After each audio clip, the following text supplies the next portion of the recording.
정치평론가 서영석과 김용민 PD의 정치 토크.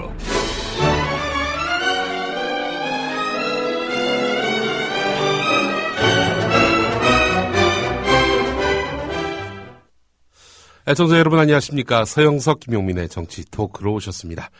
서영석 기자님. 네, 안녕하십니까. 예. 자, 태풍이 다가오고 있는 것 같습니다. 네. 제주 근방 거의 다 온 것 같고요. 오늘 밤 부산, 각별히 유의하시라는 지금 예보도 나와 있는 상태 아닙니까? 부산 쪽을 스치고 지나갑니까? 예, 그렇습니다. 그러면 저쪽에 내륙과 이 서울 이쪽은 별 큰 지장은 없겠네요. 무사할 것이라고 단언할 수는 없습니다. 자, 세상에 단언할 수 있는 건 아무것도 없죠. 예. 태풍 다나스라고 하죠. 네. 지금 제주도에 접근하면서 네. 우리나라가 서서히 태풍의 영향권 안에 들고 있습니다. 오늘 밤까지 남해안과 동해안을 중심으로 거센 비바람이 예상되는데 해운대가 걱정되네요. 예, 그렇습니다. 당초 예상과는 다르게 어제 매우 강한 태풍으로 발달했기 때문에 네. 강한 세력을 유지하고 있습니다. 특별히 더욱 유의하셔서 더 이상의 피해가 없기를 바라는 마음을 또 가져봅니다. 자, 오늘 특별히 저희가 모신 손님이 있습니다. 태풍을 뚫고 오신 손님을 잠시 후에 또 만날 텐데요. 자, 아울러서 또 오늘 정치 현안에 대해서 두루두루 또 이야기를 나눠보는 시간을 갖도록 하겠습니다. 저희 잠시 광고 듣고 시작하도록 하겠습니다. 30년 전통의 전주 맛집 수정원, 자연산 상황버섯과 오칠 품은 토종닭, 오리 및 보양식, 모든 육류 조리 시 강원도 고산지대 자연산 상황버섯을 넣어 육질이 부드럽고 맛이 뛰어납니다.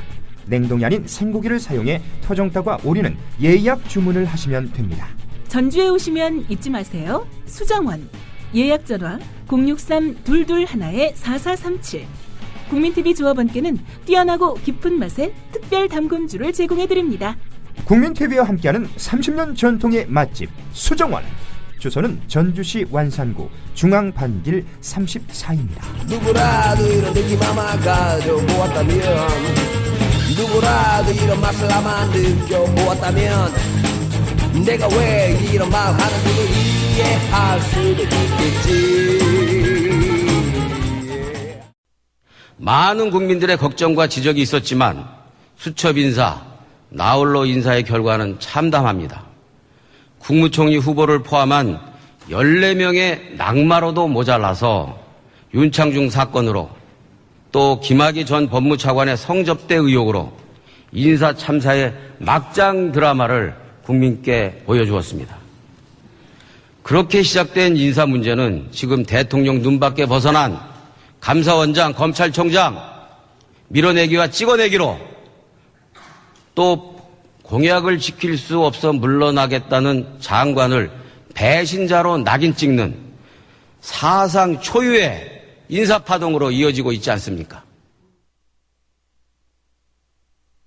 네, 오늘 전병헌 민주당 원내대표의 국회 교섭단체 대표 연설을 함께 하셨습니다.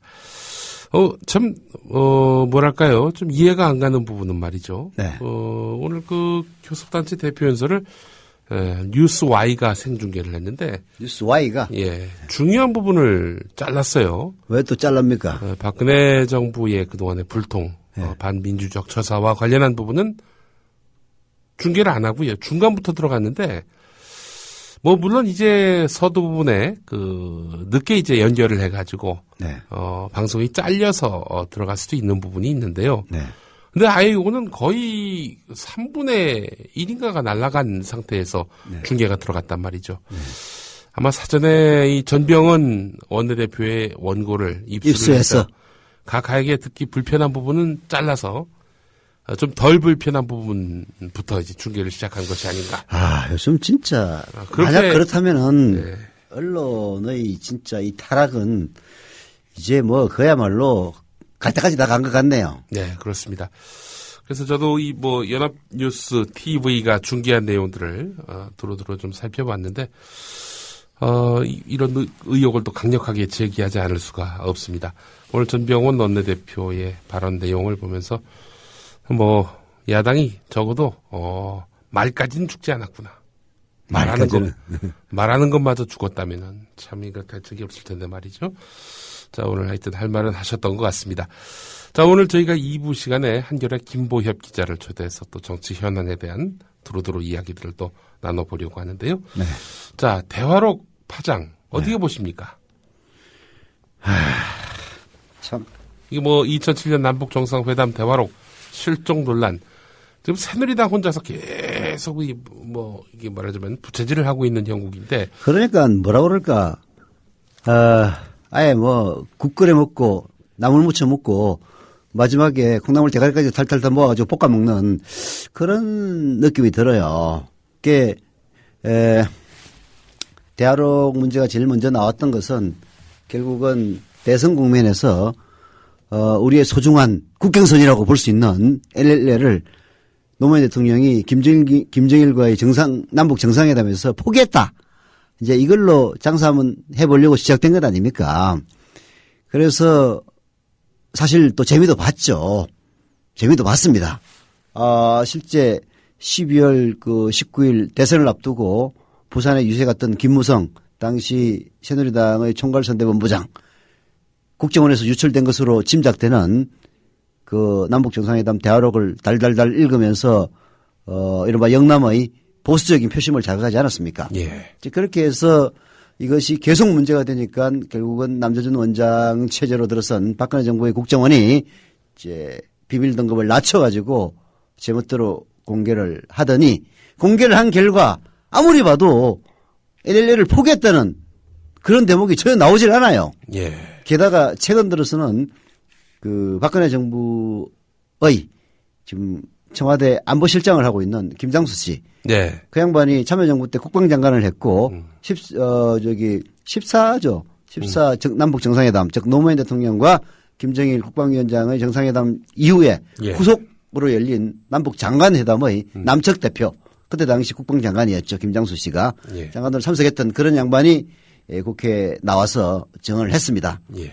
노 대통령이 소신을 지켜라 라고 재량권을 줬고 그래서 소신을 지켜서 결국은 NLL을 지킬 수 있었다. 이렇게 답하지 않았습니까? 예. 즉 NLL을 포기했다라는 논란은 이제 마침표를 찍어야 될 시점에 온 거죠. 예. 자, 그러면 이제 사실 끝내야 될 것 아닙니까? 해먹을 만큼 해먹었으니까. 예. 이제 뭘 가지고 시비를 거느냐. 이게 어법을 가지고 시비를 거는 겁니다. 예. 뭐 저는 그 노 대통령이 나는 혹은 님 이런 표현을 안 한 줄로 알고 있었는데 이게 이제 알고 보니까 실제로 했고 그거를 또 이제 수정했다가 다시 복구하는 과정에서 이런 일련의 사실들이 이제 드러났죠. 검찰 수사에서. 예. 그러니까 다시 또 뭐라 그럴까 북한에게 굴욕적인 태도를 보였다. 이런 식으로 말하자면은 이제 말꼬리를 잡고 늘어지는 그런 모습까지 보이고 있습니다. 예. 자, 그런데 문제는 김정일 국방위원장도 노무현 전 대통령에게 노무현 대통령님 또 본인을 이제 지칭할 때 저라고 했단 말이죠. 그렇죠. 서로 예. 이제 겸양 또 특히 우리나라 동방 예의지국 아닙니까? 예. 그래서 외교 석상이에요. 거기는 네. 전쟁하러 나온 게 아니고. 예. 게다가 또 비공개 자리 아닙니까? 그렇죠. 거기서 서로가 서로를 위원장님 혹은 대통령님 그리고 본인 자기 자신을 호칭할 때는 저는 얼마든지 얘기할 수 있는 거거든요. 예. 이거를 문면 그대로 따와가지고 뭐 굴욕적이라고 얘기한다는 거는 그야말로 경강부회에다가 그야말로 어거지 수법에 불과한 거죠. 예. 그 아까 제가 라디오 비평 때도 그때 소개해드렸습니다만은 저는 혹은 님 이런 식으로 따지자면은 박근혜 대통령도 마찬가지예요. 네. 시진핑하고 한중 정상회담 할 때 이게 시진핑 시주석님 이렇게 우리말로 반드시 확실하게 얘기를 했고요. 네. 오바마에게 한미 정상회담 할 때도 전원이라고 표현을 썼습니다. 한번 들어보죠. 또 다시 한번. 아, 그럴까요? 예. 한번 들어보죠. 먼저 시 주석님의 초청과 환대에 감사드립니다. 시 주석님의 저를 초대해 주시고 또 따뜻하게 맞아주신 오바마 대통령께 감사를 드립니다.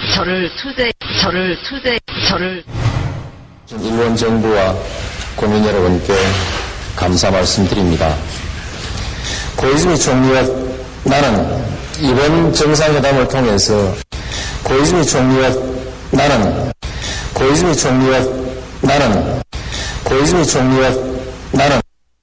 네, 이렇게 들으신 그대로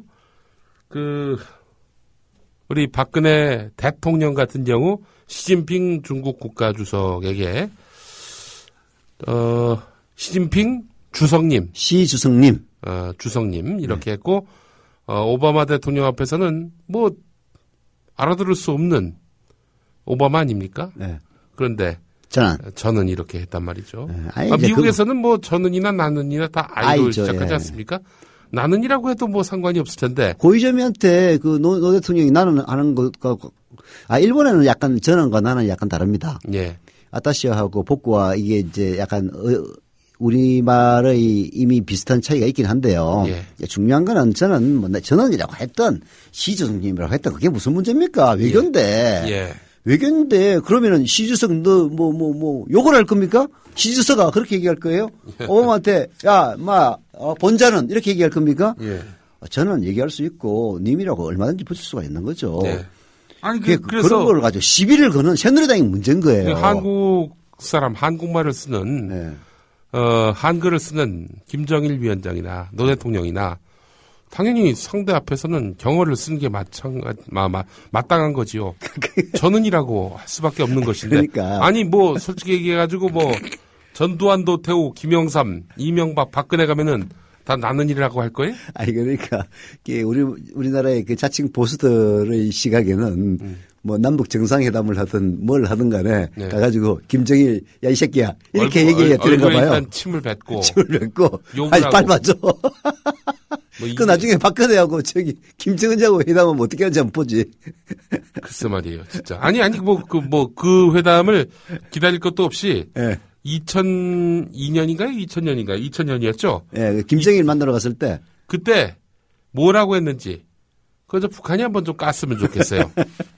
아니 그러니까 그런 것들이 불행한 일입니다. 전 늘상 얘기하지만은 외교부대에서 상대방을 존중하는 것은 속으로는 존중 안 한다는 치더라도 그렇죠. 말로는 존중하는 것은 너무나 당연한 겁니다. 예. 그걸 시비를 거는 새누리당이 문제인 거예요. 중요한 거는 바로 그 포인트입니다. 박근혜 대통령이 오바마 앞에서 전원이라고 했던 소생원이라고 했던 뭐 소신원이라고 했던 무슨 상관이에요. 국가의 이익이 된다면 얼마든지 자기를 낮출 수가 있는 것 아닙니까? 예.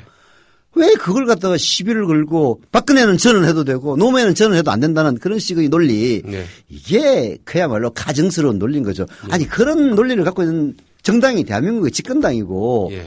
아니 그렇게 공천개혁한다고 울부짖던 그런 정당이 박근혜 한마디 했는지 안 했는지 뭐 청와대는 모른다고 합디다마는 네. 서청원이를 갖다가 바로 공천하는 그런 작태가 문제가 되는 거죠. 예. 사실 진짜 이 논란의 핵심은 그런 거 아니었습니까? NLL 포기 발언을 했느냐 안 했느냐, 또 NLL 포기 의지를 밝혔느냐 밝히지 않았느냐.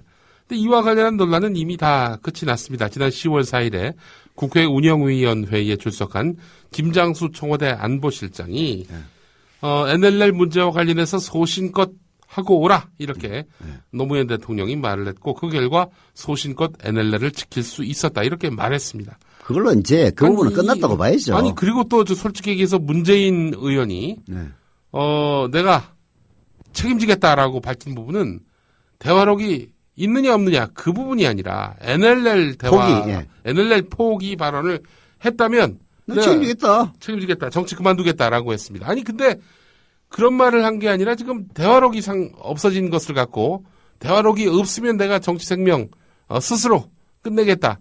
이렇게 말한 식으로 이렇게 국민들을 오도하고 있단 말이죠. 이 전혀 다른 문제고 전혀 다른 사안인데 불구하고 그게 결국은 언론을 장악하고 있으니까 자신 있다 이런 얘기죠. 예. 그게 괴벨스 논리예요.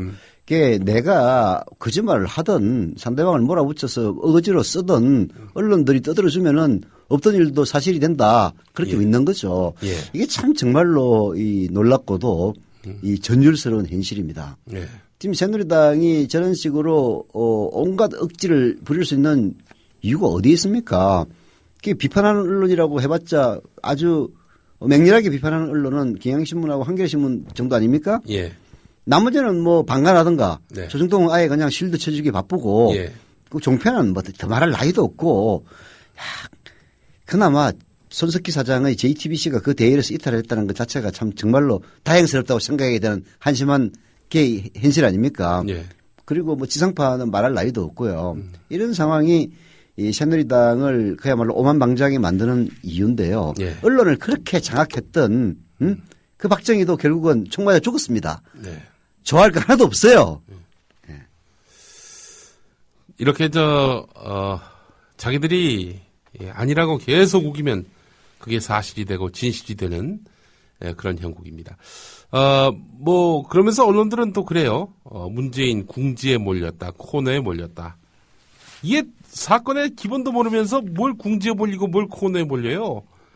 아니 정말 그런 그 정치인들의 발언이 문제가 되고 그게 쟁점이 되고 한 사람의 정치 생명을 좌지우지할 수 있을 만큼의 파급력이 있다고 생각하는 언론인들이라면은 김무성이 NLL 대화록을 그대로 갖다 읽은 거, 토시 하나 틀리지 않고 그대로 갖다 읽은 거, 그거 어떻게 그 대화록을 입수했느냐라고 했을 때 김무성은 아니 정문원이가 말한 게 기억나서 그렇게 말로 했을 뿐이다. 아니 말로 했을 뿐인데 어떻게 그렇게 똑같습니까? 토시 하나 틀리지 않고 이거야말로 말 그대로 이 좀 성의가 없는 거짓말인데.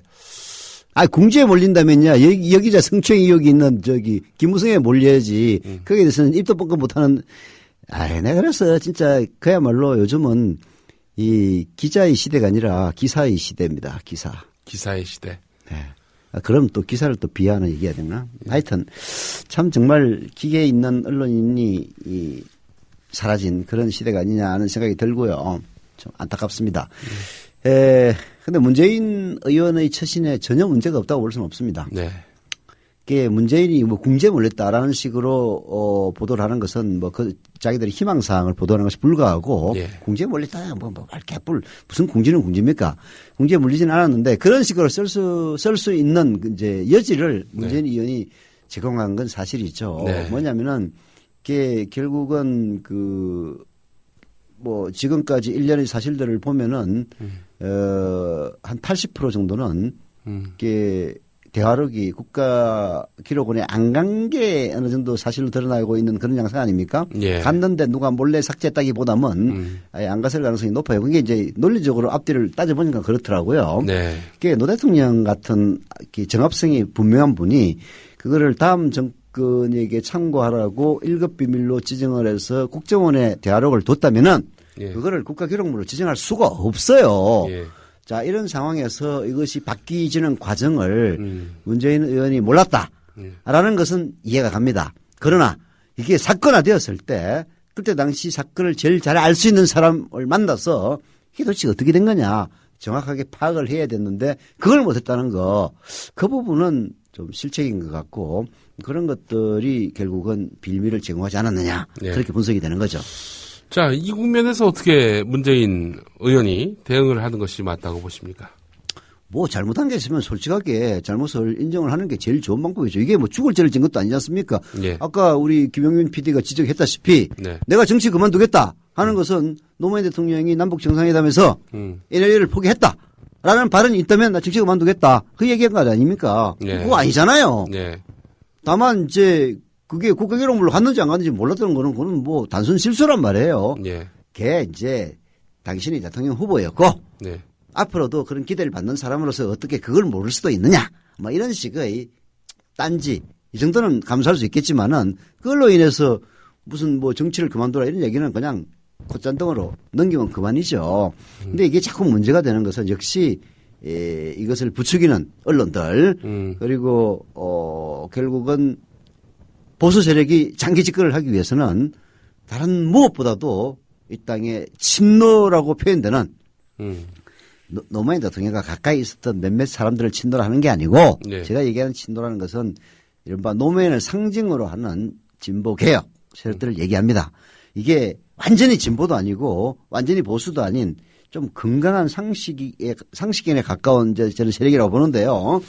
이제 이런 세력들을 짓밟지 않으면은 우리나라 이거 자친보수 세력들이 장기 집권하는데 큰 장애가 되고 그런 그 세력들을 짓밟는 데는 문재인을 죽여야 된다. 예. 그리고 이른바 친노를 죽여야 된다. 정치권의 이런 이제 관점에서 그 문재인을 몰아붙이는 이런 언론의 폭력 때문에 사실 그냥 무시하고 넘어가도 될 사안이 네. 결국 자꾸 꼬리에 꼬리를 무는 건데요. 결국은 뭐 정면 돌파하는 길 외에는 다른 방법이 없는 거죠. 소상하게 얘기를 하고 잘못된 점은 잘못됐다고 얘기를 하고 이렇게 이제 하는 수밖에 없는 건데 다행히 아무리 우리나라의 언론을 지상파와 종편 그리고 보수신문이 잡고 있는 것처럼 보여도 예.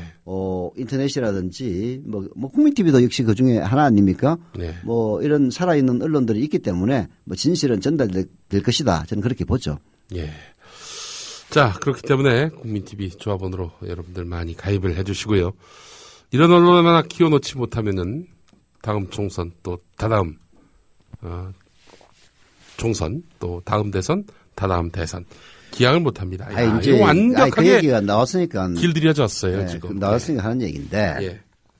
사실 국민TV가 출범을 했을 때는 이렇게 올해 안에 한 10만 명 조합원 모집하자 우리 그런 얘기 하지 않았습니까? 예. 근데 현실은 냉혹하죠. 출자금을 낸 조합원 숫자로만 따지면 아직 2만 명도 아직 채되지 않은 그런 실정 아닙니까? 예. 저는 그런데 이게 결코 적은 숫자라고 보지는 않습니다. 예.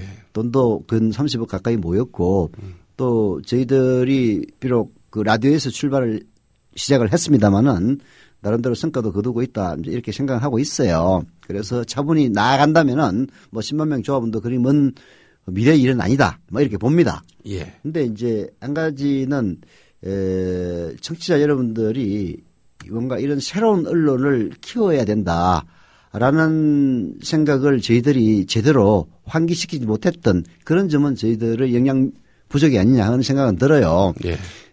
더불어서 좀 야속하게도 좀 느껴지고요. 예. 우리 국민TV를 주체적으로 움직이는 우리도 뭐 조합원의 한 사람 아닙니까? 예. 이런 사람들보다 조금 멀리 떨어지는 사람들은 역시 그 열망의 강도가 옅을 수밖에 없구나 이런 점은 다소 좀 야속하게 느껴지기도 합니다만은 뭐 저희가 또 뭐 기본적으로 신뢰를 못 드린 부분도 그렇죠. 결국은 예. 내 탓이요. 예. 입니다. 저희들이 그야말로 임팩트를 팍팍 줬다면은 10만 명이 아니라 100만 명도 어떻게 불가능했겠습니까? 예. 하지만 우리로서는 여러분들의 사랑을 갈구할 수밖에 없는 관심을 갈구할 수밖에 없는 그런 상황이기 때문에 뭐 정치 토크 시간에서 여러분들에게 조합원 가입해달라고 업소할 수밖에 없죠. 예. 저희가 준비를 열심히 하고 있습니다. 이제 조합원을 채우는 일밖에 없는데 조합원을 채워서 사람 수가 돼서 출자금이 모여서 또 그만한 규모가 되면은 보도국을 결성하고 또 아울러 TV를 위한 그런 각종 설비라든지 또 이런 시스템이 구축이 된다면은 공정보도를 위한 그런 저희의 어떤 출격은 이제 시간 문제가 되겠다. 이런 말씀을 드리고 싶습니다. 지금 조합원으로 가입해 주시기 바라겠습니다. 국민TV 홈페이지 kukmin.tv kukmin.tv로 오셔서 함께 또 이렇게 동지가 되어주시면은 진심으로 감사드리겠습니다. 네. 예. 자, 그러면 또 잠깐 저희가 이제 다음 이야기로 넘어가기 전에 뭐 음악 한 곡 좀 들을까요? 네. 예. 비가 오고 있는 상황인데. 예. 비가 옵니까? 예. 이제 그렇지. 태풍이 오면 비가 다시 올 수밖에 없지. 네, 그렇습니다. 최헌 씨의 가을비 우산속. 내가 좋아하는 노래입니다. 예. 자, 이 음악 듣고 저희는 잠시 후에 다시 오겠습니다. 학교 폭력 피해 80%는 초등학교 때 시작됩니다. 초등학생 가해자는 3배 이상 늘었습니다. 스마트폰 왕따 문자 6배 이상 늘었습니다. 그런데 놀랍게도 피해 학생의 80%는 부모님께 말하지 않습니다. 이젠 걱정하지 마세요. 미리 다 알려주는 자녀 보호 어플 스마트 보디가드가 있습니다. 자녀의 학교 폭력 문자, 인터넷 고민 검색, 실시간 위치, 유해 컨텐츠를 24시간 감지하여 부모님께 다 알려드립니다. 미리 알면 안심할 수 있습니다. 구글 플레이에서 우리 아이 첫 번째 지킴이 스마트 보디가드를 설치하세요. 지금 옥션과 지마켓에서 스마트 보디가드를 검색하시면 50% 할인된 요금으로 이용하실 수 있습니다.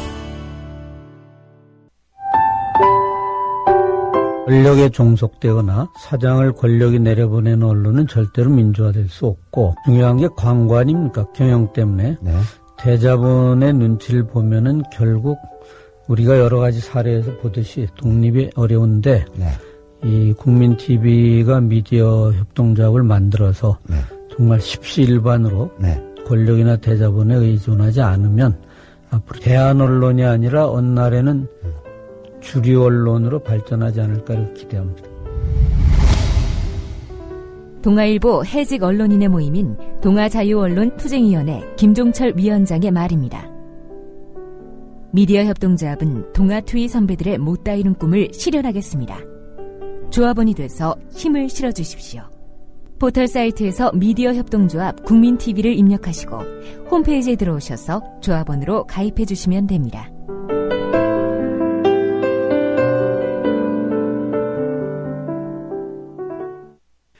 예, 게시판에 보니까 하나 소개해줘야 될 내용이 있네요. 인천 지역 협의회, 지금 국민TV 미디어협동조합은 각 지역 협의회 지금 결성 움직임이 있지 않습니까? 예. 그 중에서도 인천 지역 협의회 3차 준비 모임을 10월 9일이니까 바로 내일이네요. 예. 내일 오후 2시, 연수구 연수동 599번지 타피온 빌딩 7층 교육사랑 21에서 갖는다고 합니다. 인천 조합원 여러분들이 많은 참여를 바라고요. 연락처는 박윤이한님 010-5641-1700 010-5641-1700입니다. 인천 지역 협의회 준비 모임에 많이 참여해 주시기를 부탁을 드리고요. 한 분이 이런 글을 올리는데 이거는 예사롭게 넘길 수 없는 대목인 것 같아요. 그게 무슨 얘기냐면은 새누리발로 돌던 그 대화록에는 저 네. 혹은 님 네. 이런 표현이 있었단 말이에요. 네. 그렇다면 그들이 갖고 있었던 것이 국정원이 공개한 거하고 서로 다른 버전이라는 얘기인데 지금 삭제됐다고 하는 대화록 초본에만 들어있는 그 표현이 있는 걸 어떻게 갖고 있었느냐. 네.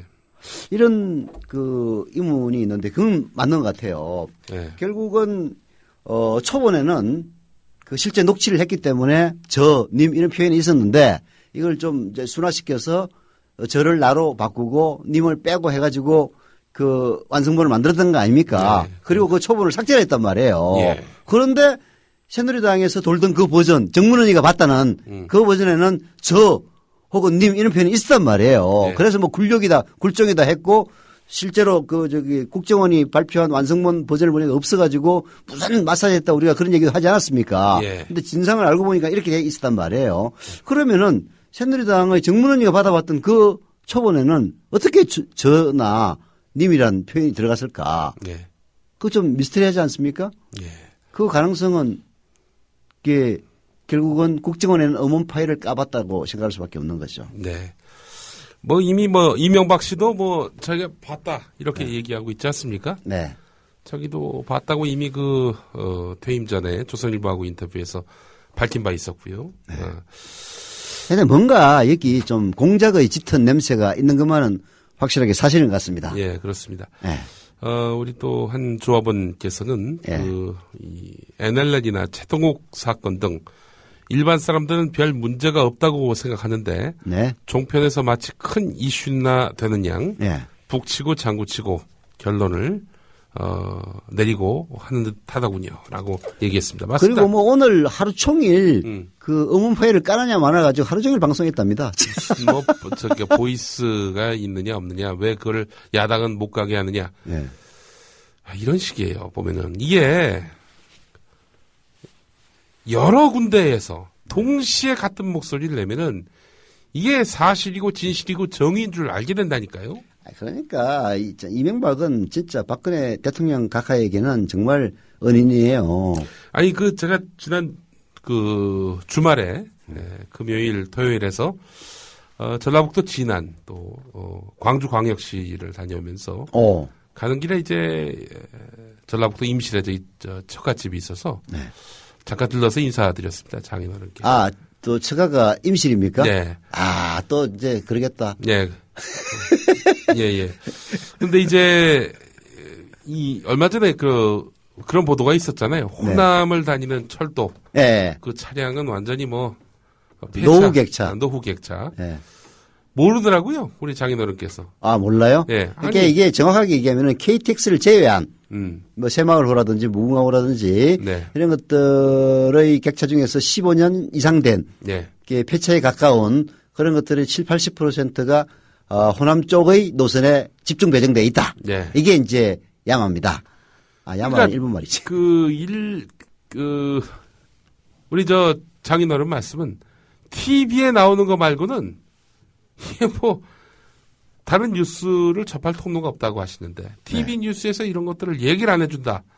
그럼 뭐 모르는 거예요. 그러니까 내가 아까 얘기했지 않습니까? 예. 우리 박근혜 대통령 각하 얘기는 이명박이가 정말 은인이라고 그 언론 장악 피비린다는 언론 장악 정현주 쫓아내기부터 시작돼가지고 결국은 KBS를 자기 마음대로 만든 거. 네. 그다음에 MBC도 엄기영이 쫓아내가지고 결국은 김재규가 아니라 그 누구지? 김재철이 해가지고 완전히 개판 만들어 놓은 거. 예. 그리고 종편을 오로지 보수 매체에게만 허가를 해가지고 그야말로 종편 틀면은 전부 그냥 한 목소리로 그냥 그 수준 또 얼마나 흉악합니까? 예. 아, 채널 A하고 TV조선은 진짜 밥 먹으면서 틀어놔가지고 내 스트레스 받아가지고 당장 끄라고 내 얘기까지 할 정도로 한심하더라고요. 그나마 MBN하고 JTBC는 그나마 낫습니다. 아, 진짜. 그나마 나은 수준이 뭐 야권의 우호적인 게 아니라 전혀. 예. 그냥 저질이 아니다 그런 정도예요. 예, 저질이 아니다 정도고요. 당연히 거기에서도 호남을 다니는 철도가 노후 차량이다. 이런 보도 찾기 힘듭니다. 네. 촛불 집회 뭐 몇만이 모인들 무슨 소용이 있습니까? 그 주변을 다 차벽으로 두르는데요. 그러니까 사람들이 지나가면서도 몰라요. 이거 차 몰고 가는 사람들은 모르죠. 왜 그렇게 저기 경찰차가 많이 서 있지? 당연하죠. 뭐 보도도 안 되고 차벽으로 두르니 거기 모인 사람들만 그냥 우리 행사했다 이 정도가 돼버립니다. 인터넷에서 뭐 회자될 뿐이지 아무도 모릅니다. 그러니까 현 정부에 대해서 비판적인 그 여론이 있다라는 것조차도 모릅니다. 기존 TV 뉴스만 보시는 분들은 말이죠. 아마 국민 TV가 이게 뉴스라도 지금 전해주니까 그래도 뭐 과거와는 조금 다릅니다. 네. TV 뉴스를 바로 세울 수 있는 데일리 TV 뉴스를 통해서 정말 국민이 꼭 알아야 될 이 나라가 완전히 역행돼 가고 있다라는 그런 위기 신호를 제대로 보낼 수 있는 TV 뉴스를 만들지 않는다면은 우리에게 또 앞으로 어떤 시련과 역경이 또 다가오게 될지 여러모로 참 걱정이 됩니다. 국민TV 조합원으로 함께 하시면서 이 문제를 해결해 나가도록 하죠. 이게 사실 저희 TV가 이제 시작한다고 해서 당장 다른 방송의 화면 또 취재력 이런 것들을 동시에 갖출 수는 없습니다. 이게 사실은 하루아침에 해결될 수 있는 문제는 아니고요. 그렇죠. SBS나 YTN도 10년이 걸리지 않았습니까? 물론 저희는 좀 더 빨리 단축시킬 수는 있을 겁니다. 시작은 미약하지만. 네. 자, 그렇기 때문에 일단 빨리 시작하는 것이 중요합니다. 네. 빨리 시작하는 만큼 정상적인 세상으로 우리가 다시 돌아갈 수 있는 그 시간도 단축이 될 것입니다.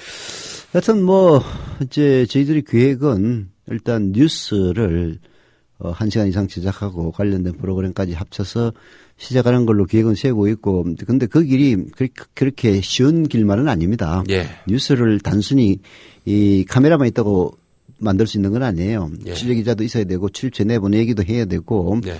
여러 가지 기술적인 이런 온갖 문제점, 그리고 우리는 인터넷으로 할 수밖에 없기 때문에 라디오의 트래픽과는 비교할 수 없는 과다한 트래픽을 이겨낼 수 있는 서버의 존재. 네. 이런 온갖 문제들이 해결돼야만이 가능하기 때문에 정말 쉬운 일은 아닙니다만은 또 좋은 인재를 네. 끌어모아야 하지 않겠습니까? 그렇죠. 예. 또 그런 인재들이 오는 게 단순히 월급 얼마 주고 이런 차원의 문제가 아니라 또 정신의 문제만은 아니라 이 회사가 얼마나 오래 갈 수 있느냐 이런 부분도 아주 꼼꼼하게 따질 거란 말이죠. 그러니까 조합원들이 많이 가입하고 출자금이 늘어나면은 네. 이제 그런 불신은 불식될 수가 있는 거죠. 잘 모르시는 분들을 위해서 다시 한번 말씀을 드리는데 네. 출자금을 이제 약정하잖아요. 네. 5만 원부터 이제 시작이 되는데 5만 원 단위죠. 그래서 뭐 많은 분들이 아니 그러면 매달 5만 원씩 내야 하는 거냐 이렇게 생각하는 분들이 많은데 절대 그렇지 않습니다. 네.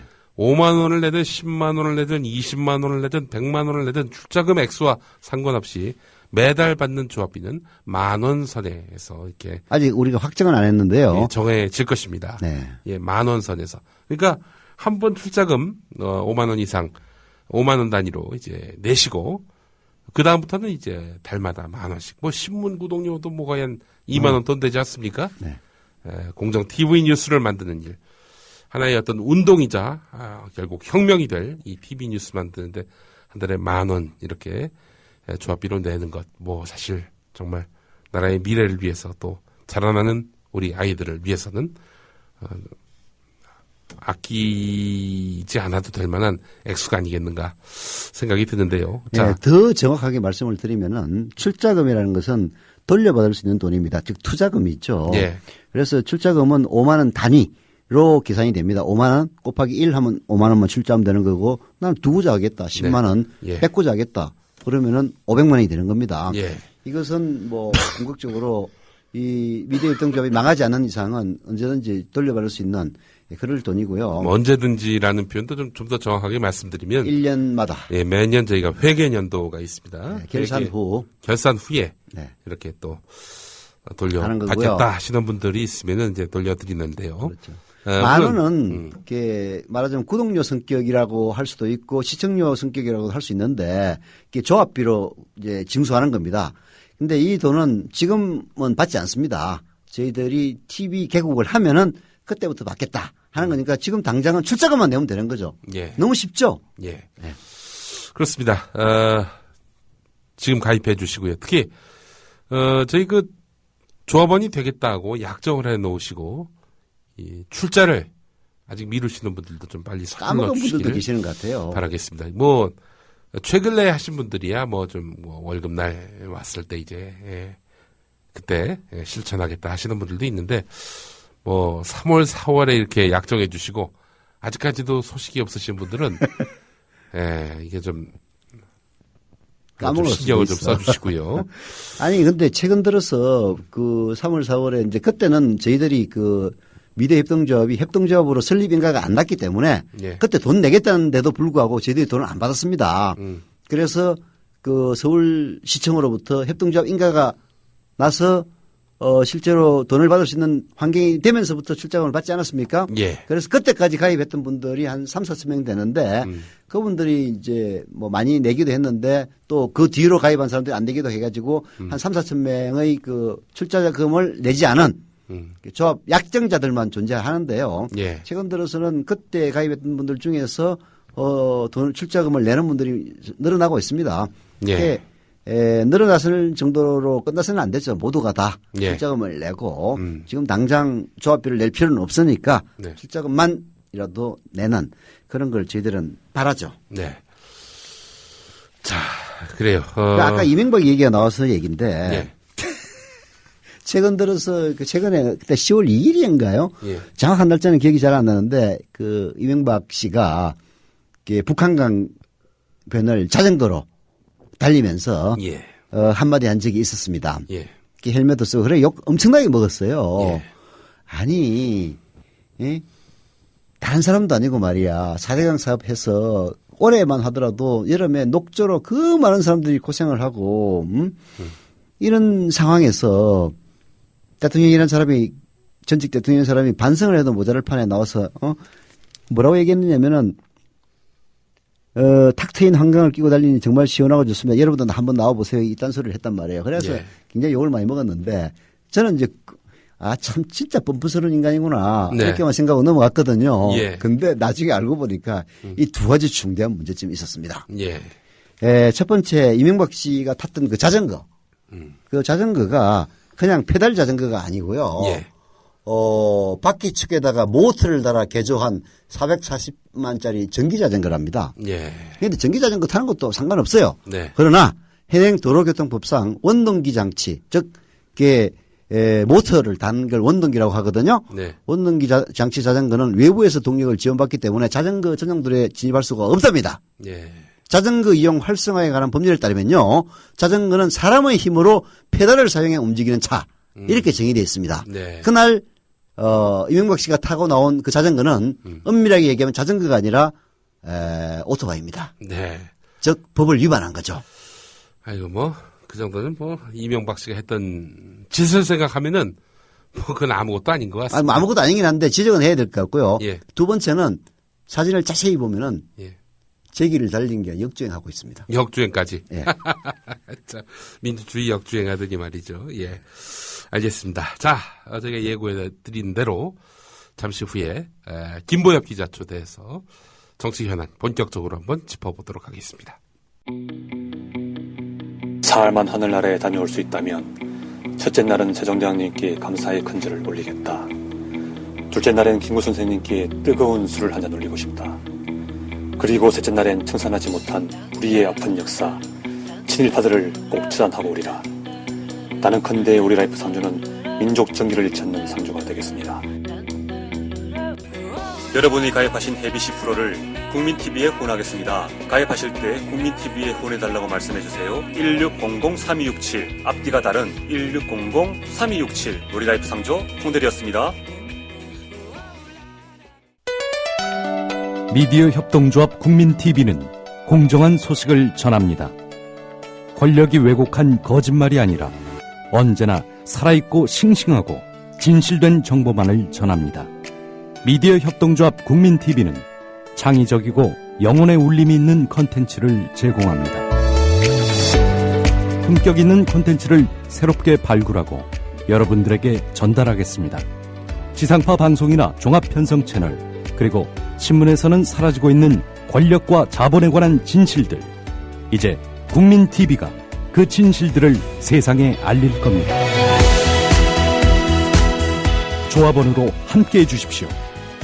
조합원으로 가입해 진실된 언론 국민TV를 더욱 키우고 성원합시다. 조합원으로 함께해 주십시오. 이 광고는 이름을 밝히지 않은 한 국민TV 조합원이 조합원을 배가시키겠다며 신청한 광고입니다.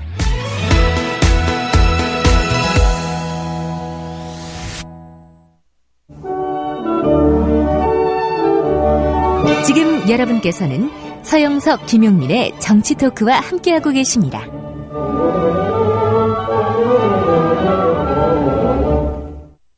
네, 이제 2부 시간에는 마포에 집이 있고 마포에 직장이 있는 마포의 아들 김보엽 한겨레 기자를 모셨습니다. 마포의 아들 출마실 따라간대.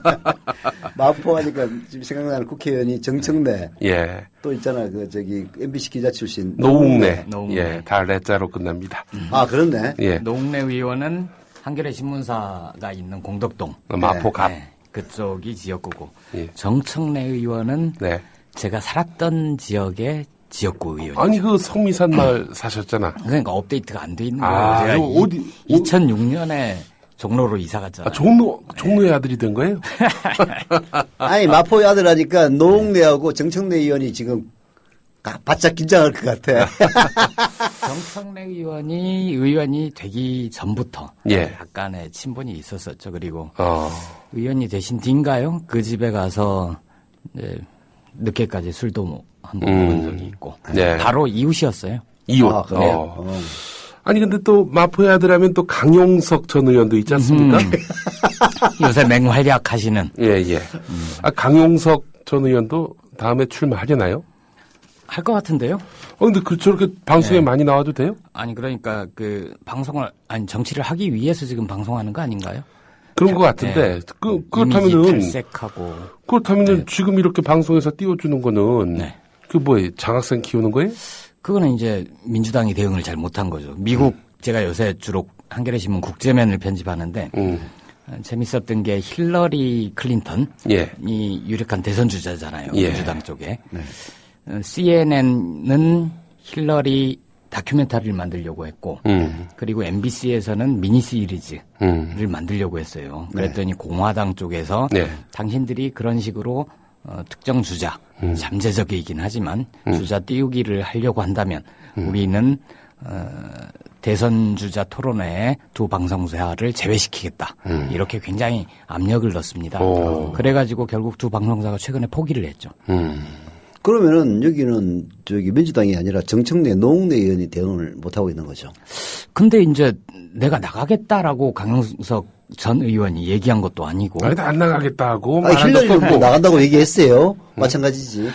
아무튼, 저는 뭐, 그렇더라도 사람들이 그런 이미지에 휘둘리지 않고.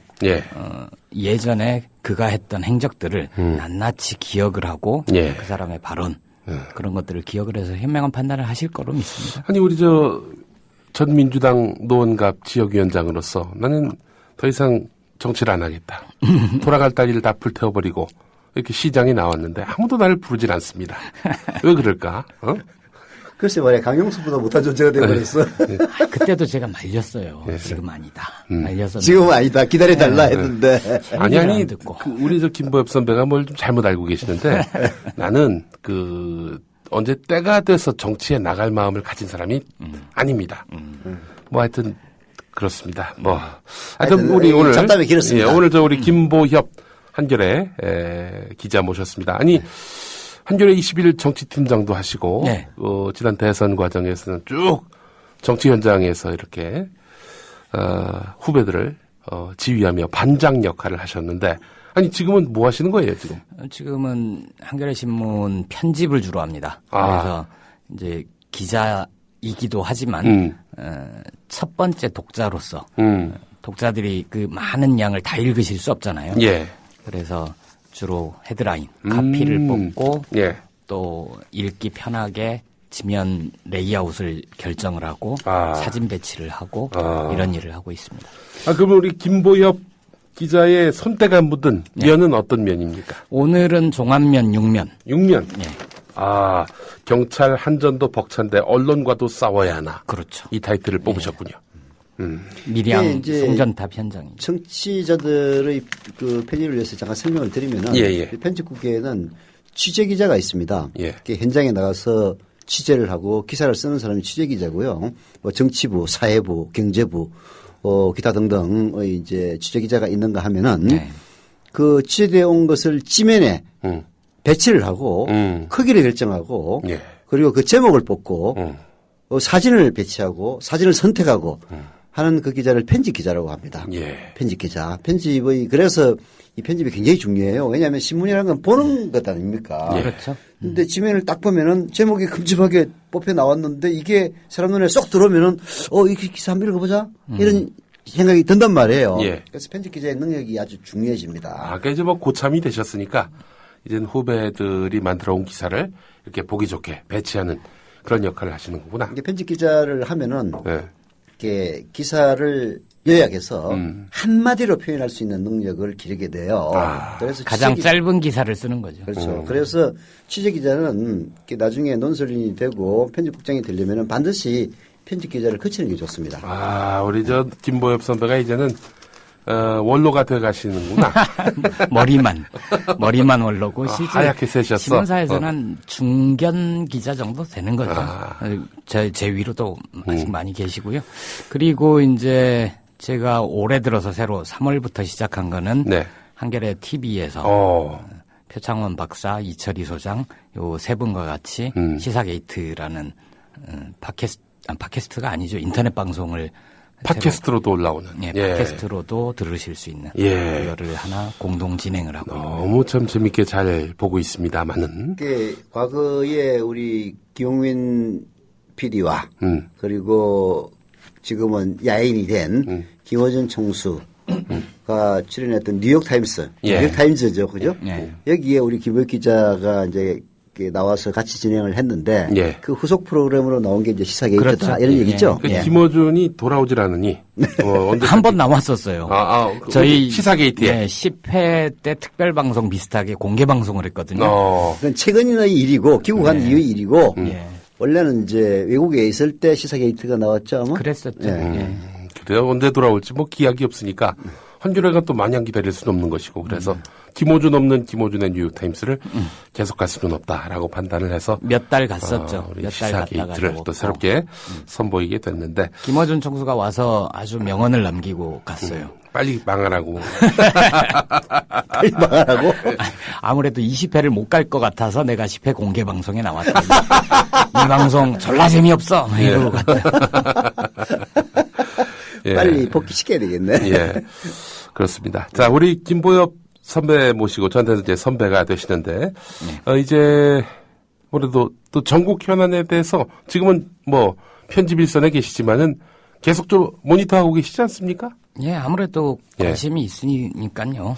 박근혜 정부가 과연, 제 임기에 끝날 수 있겠는가? 뭐 저는 이걸 요즘 자꾸 여기저기서 질문을 받습니다. 참 어려운 질문이에요. 여기가 이렇게 독해요. 네, 참 어려운 질문인데 제가 최근에 트위터하고 페이스북에 시사게이트 이 방송을 올리면서 뭐라고 썼었냐면 자꾸 그렇게 쳐내고 밀어내다 보면 언젠가는 꼭지점 위에 설 수도 있다. 이런 식의 말을 썼거든요. 보면은 하나도 예전에 대선 전에 도왔던 분들이 하나 둘씩 떠나가잖아요. 쳐내기도 하고 좀 합리적인 보수라는 분들도 품지 못하고 약간이라도 틀어지거나 자신에게 대들거나 이러면 온갖 망신을 다 줘서 쫓아낸단 말이에요. 그러니까 세 가지 스타일이 있는데 하나는 감사원장, 양건 감사원장 같은 경우에는 얌전히 물러난 케이스고 좋은 말 할 때 이제 물러난 거지. 그렇죠. 뭔가 언지를 주니까 다 됐나 보다 이러고 별 충돌 없이 물러난 케이스고 가장 좀 지저분한 모양새가 최동욱 검찰총장 케이스죠. 어떻게든 쫓아내야 되니까 그것도 얌전히 알아보니 이런 거 있더라. 당신 이제 더 못하겠다라고 이런 절차도 없이 그냥 언론에 까버린 거잖아요. 언론과의 협조하에. 약간 보복성이 좀 있다고 봐야죠. 그렇죠. 완전히 한 사람을 바보로 만들어버린. 양건이야 뭐 보복할 필요가 없었지만 양건은 4대강 감사는 이명박이를 조지는 거지 박근혜 대통령을 조지는 건 아니었잖아요. 그렇죠. 근데 최동욱 같은 경우에는 선거법 위반으로 기소를 함으로써 정통성의 흠집을 내놨으니 그냥 물러나는 건 안 돼. 너는 개망신을 당해가지고 완전히 그냥 말종으로 만들어야 돼. 뭐 그런 의도가 있었다고 봐야죠. 진영 장관도 마찬가지고 더 거슬러 올라가면은 김종인 박사도 그런 케이스 아닙니까? 그러니까 점점 이게 자기가 설 땅이 좁아지는 거예요. 완전히 그 반공보수, 극우 보수 이런 사람들만 딱 위에 서 있다 보면 꼭지점 위에 서면 툭 밀면 밀리는 거죠. 이 정도로 물음에 대해서는 답을 하겠습니다. 그런데 근본적인 면에서요. 이명박 정권과 박근혜 정권을 비교를 하면은 이명박 정권은 욕은 엄청나게 많이 먹고 또 그 촛불 시위라는 것도 그 규모가 굉장히 크지 않았습니까? 그럼에도 불구하고 저는 이명박 정권은 절대 안 무너진다고 생각을 했어요. 이유는 뭐냐? 선거를 통해서 이겼고 그리고 500만 표 이상 차이로 이겼단 말입니다. 이건 배날 방법이 없는 거거든요.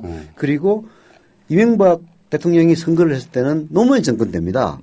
부정선거를 할 소지는 없었단 말이에요. 그래서 이명박은 오히려 정통성 문제는 깨끗했다고 봐야 됩니다. 사람이 좀 지저분해가지고 온갖 행패를 부린 케이스지. 근데 박근혜 대통령은 그 반대예요. 그 전 기반이 이명박 대통령입니다. 쉽게 얘기해서 부정선거를 할 수 있는 환경적인 여건은 조성돼 있다라는 의심을 받을 수 있는 상황이었다는 얘기죠. 노무현 대통령이 이명박을 만들 의도는 전혀 없었기 때문에 아무래도 그 이명박은 투표로 당선된 사람이다. 여기는 뭐 아무도 누가 이견을 달지 않고 있으니까. 그래서 오히려 이명박은 임기 끝까지 갈 가능성이 매우 높았지만은 박근혜 대통령은 갖고 있는 권한이라든지 행사하는 권한은 이명박 때보다 박근혜가 훨씬 셉니다. 에도 불구하고 국정원의 공작에 의해서 대통령이 당선됐다는 점, 그리고 그 표 차이가 그렇게 크지 않다는 점. 100만 표라는 게 작다면 작고 크다면 큰 숫자인데 뭐 인천 시민 여론조사에도 나왔듯이 12월 16일에 경찰청의 발표가 만약에 댓글 흔적이 있었다든지 아니면 그런 발표를 안 했다면은 투표 결과가 바뀌었다는 그런 여론조사도 있거든요. 있었죠. 그냥 이런 점들을 고려하면은 오히려 박근혜 대통령의 통치 기반이 훨씬 취약하다 이렇게 봐야 됩니다. 그래서 오히려 우리는 거꾸로 봐요. 이명박 때는 힘이 약해가지고 무너질지도 모른다고 생각했지만 절대 무너질 리가 없는 정권이었고 박근혜는 굉장히 큰 힘을 행사하는 것처럼 군림하는 것처럼 보여가지고 강한 정권인 것처럼 보이지만은 그 기반은 오히려 더 이명박 때보다 훨씬 취약하다 이런 점을 우리는 봐야죠. 그럼 중간에 아웃될 수 있다고 보시는 거예요? 충분히 가능하죠. 와, 우리가 이렇게 독해요. 가능합니다. 그래서 막 이렇게 얘기해도 되는 아니, 겁니까? 그래서 굉장히 민감하게 반응해요. 정통성 문제는 최동호를 쳐낸 것도 그렇고 그리고 어떻게든 전임 정권의 과거 정권의 기반을 갖다 붕괴시키기 위해서 이미 돌아가신 지 4년이 넘은 대통령을 이렇게 부관참시 난도질하는 것도 다 자기가 취약하기 때문에 저는 그런다고 생각을 합니다. 우리가 늘상 얘기하지만 바보에게 바보라고 바보가 아닌 사람에게 바보라고 이게 화를 안 냅니다. 왜? 바보가 아니니까. 근데 진짜 바보에게 바보라고 하면 엄청나게 화를 내는 거예요.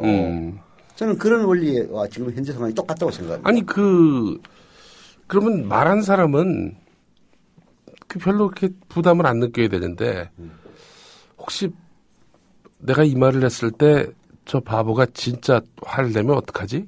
이러는 것도 민주당의 스탠스 아닙니까? 지금? 그거는 박정희의 그 트라우마 때문이죠. 실제로 그렇게 하고 있지 않습니까?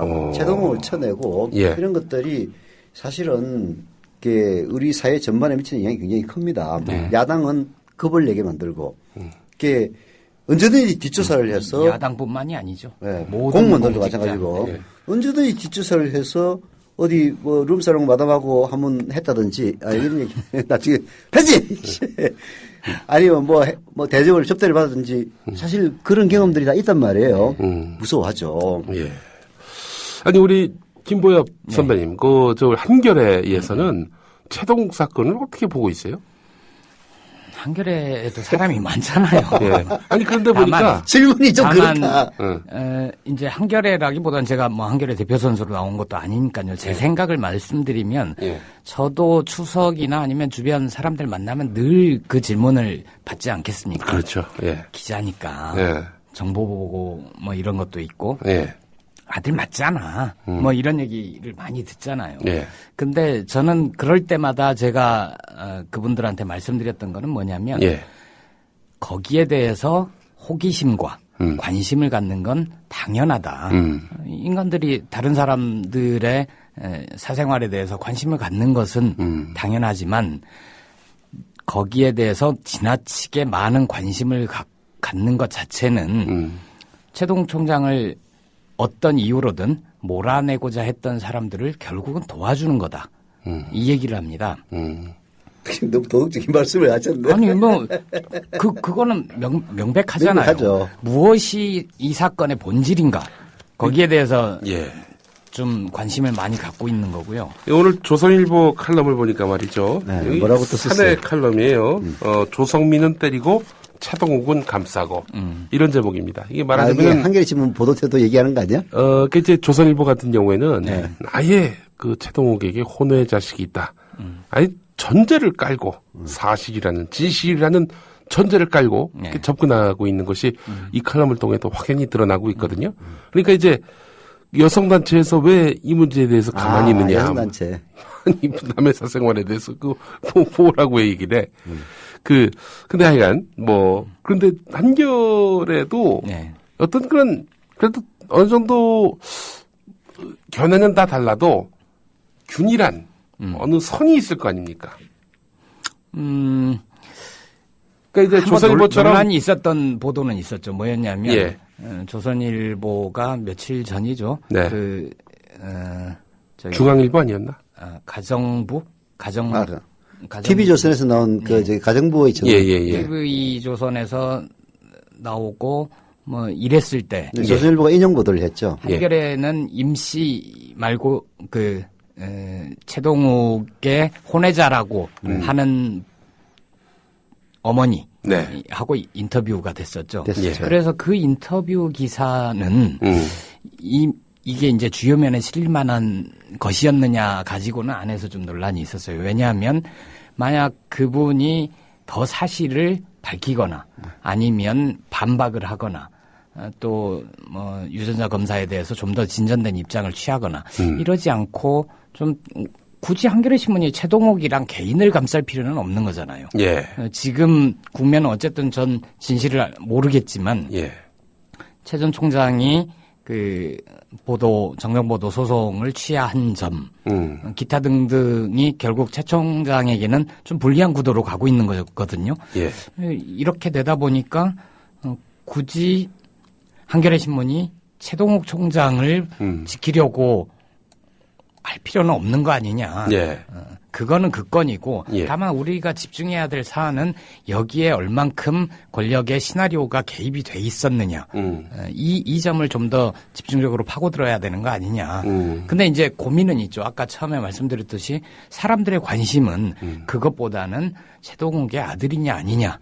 여기로 많이 쏠려 있는 거거든요. 이럴 땐 참 곤혹스럽죠. 아니 그 어쩔 수 없는 것이 그게 사실은 이 사건의 거의 뭐 진실을 좌우하는 뭐 그런 핵심적인 열쇠가 되고 있기 때문에. 근데 저는 약간 좀 생각을 달리 하는데요. 네. 이게 우리 서 이사님은 어떻게 봐요? 네. 이거 단적으로 얘기해서 이 조선일보 보도가 맞다고 보시는 겁니까? 아니면은 무게를 실을 만한 것이 못 된다 이런 입장이신지? 아니 순수하게 이제 사건 아들이냐 아니냐라는 점만 보면은 오히려 최동욱보다는 조선일보 쪽에 손을 들어주고 싶어요. 네. 이게 특히 가정부의 정원 같은 경우에는 매수됐다고 보기에는 어려운 그런 측면이 있거든요. 뭐 가정부가 미친 사람이 아닌 바에야는 그런 얘기를 할 수가 있겠느냐. 네. 또 거기에 대해서 최 총장이 사람을 잘못 본 것 같다라는 변명은 최하질의 변명이었거든요. 아무리 그래도 사람을 못 본다는 게 말이 됩니까? 그래서 진실 측면에서 보면은 저는 현재로서는 조선일보 쪽이 더 점수를 주고 싶은데 문제는 그게 아니죠. 문제는 절대 그게 아닙니다. 물론 일반인의 관심은 최고 권력자라고 볼 수 있는 일반인의 시선에서는 대통령도 최고 권력자지만 검찰총장도 최고 권력자입니다. 한 번이라도 송사를 당해본 사람은 검찰총장이 얼마나 무시무시한 자리인지 다 알아요. 그러니까 그런 최고 권력자가 혼외 자식이 있다더라 하면 이거는 충분히 스캔들이 되거든요. 그래서 관심 갖는 거기는 뭐 불가피한 겁니다. 정치 권력이 스캔들을 정치적으로 이용할 때는 이렇게 빼도 박도 못하게 일반이 관심을 가질 수밖에 없는 그런 사람들을 가지고 써먹어요. 그래서 그게 사람들이 관심이 쏠리는 건 어쩔 수 없다. 일단 1번 그렇게 보고 두 번째는 진실 여부는 사실은 최 총장과 조선일보의 문제일 뿐이고 왜냐하면 보도가 됐으니까. 그게 우리가 주목해야 된 것은 왜 그런 것을 꺼내서 최동욱을 쫓아내도록 만들었느냐 그 이유가 어디에 있느냐 이제 이거를 밝히고 한겨레 신문도 아마 그 주요한 보도의 목적은 바로 그걸 겁니다. 아니 뭐 최동욱이가 뭐 애가 있든 어떻게 무슨 상관이야 솔직한 얘기로.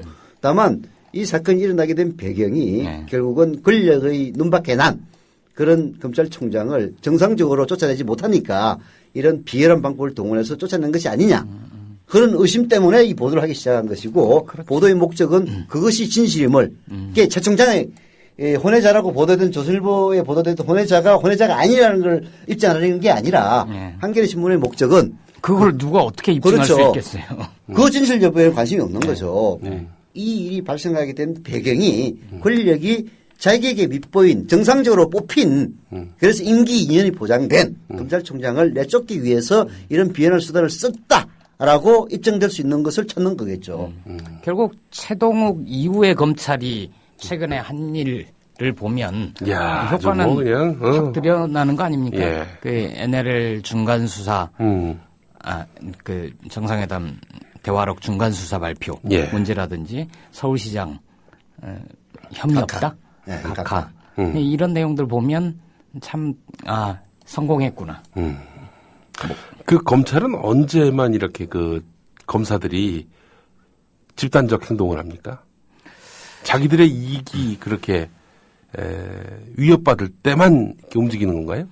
지금도 부글부글 끓고는 있을 거예요. 근데 그때 참 스핀닥터가 청와대 쪽에 한 명 머리 좋은 사람이 있는 것 같아요. 네. 당시에 사표를 바로 수리하지 않고 내버려 뒀잖아요. 네. 감찰한다 안 한다 뭐 이러면서 며칠을 끌었고 그 사이에 확 끌어넘치려고 하던 게 좀 사그라들었죠. 바람을 뺀 거지. 그랬죠. 나는 근본적으로 검사와 판사의 차이점에서 비롯된다고 봐요. 네. 오늘 그 한겨레신문의 권태선 편집인이 쓴 그 71년도 사법파동에 대한 칼럼도 읽어봤는데 71년도에는 이랬습니다. 박정희예요. 박근혜 아버지. 박정희가 그때 정가의 보도는 국가보안법이 아니고 방공법이었습니다. 방공법으로 그냥 탁 때려잡는 거예요. 반대자들을. 근데 이범열 판사라고 있었는데 부장판사였죠. 방공법으로 기소를 하면 다 무죄를 때리는 거라. 그런 분이 있었어요? 네, 그런 분이 있었어요. 이범열 씨 나중에 뒤에도 조금 이름이 나는 분인데 저도 기억이 납니다. 이범열 부장판사라고. 그래서 이범열을 조져야 되겠는데 방법이 없는 거야. 네. 그래서 뭘 하느냐면은 검사를 시켜가지고 미행을 합니다. 예. 그래서 그 이범열 부장판사가 제주도에 뭔 일을 하러 간 적이 있는데 그때 변호사가 항공료하고 숙박비를 댑니다. 사실 그건 불법이죠. 근데 70년대의 관행이 판사들 가면은 변호사들이 다 대줬어요. 이걸 이제 적발을 해가지고 이걸 이제 수사 지시를 내립니다. 그래서 뭐 구속도 하고 그랬을 거예요. 그게 이제 이른바 70년대 사법파동입니다. 그래서 판사들이 들고 일어났어요. 도대체 뭐냐 이거야. 사법부의 중립성을 지배하는 중대한 사태다. 해가지고 뭐 연판장도 돌리고 뭐 그랬을 겁니다.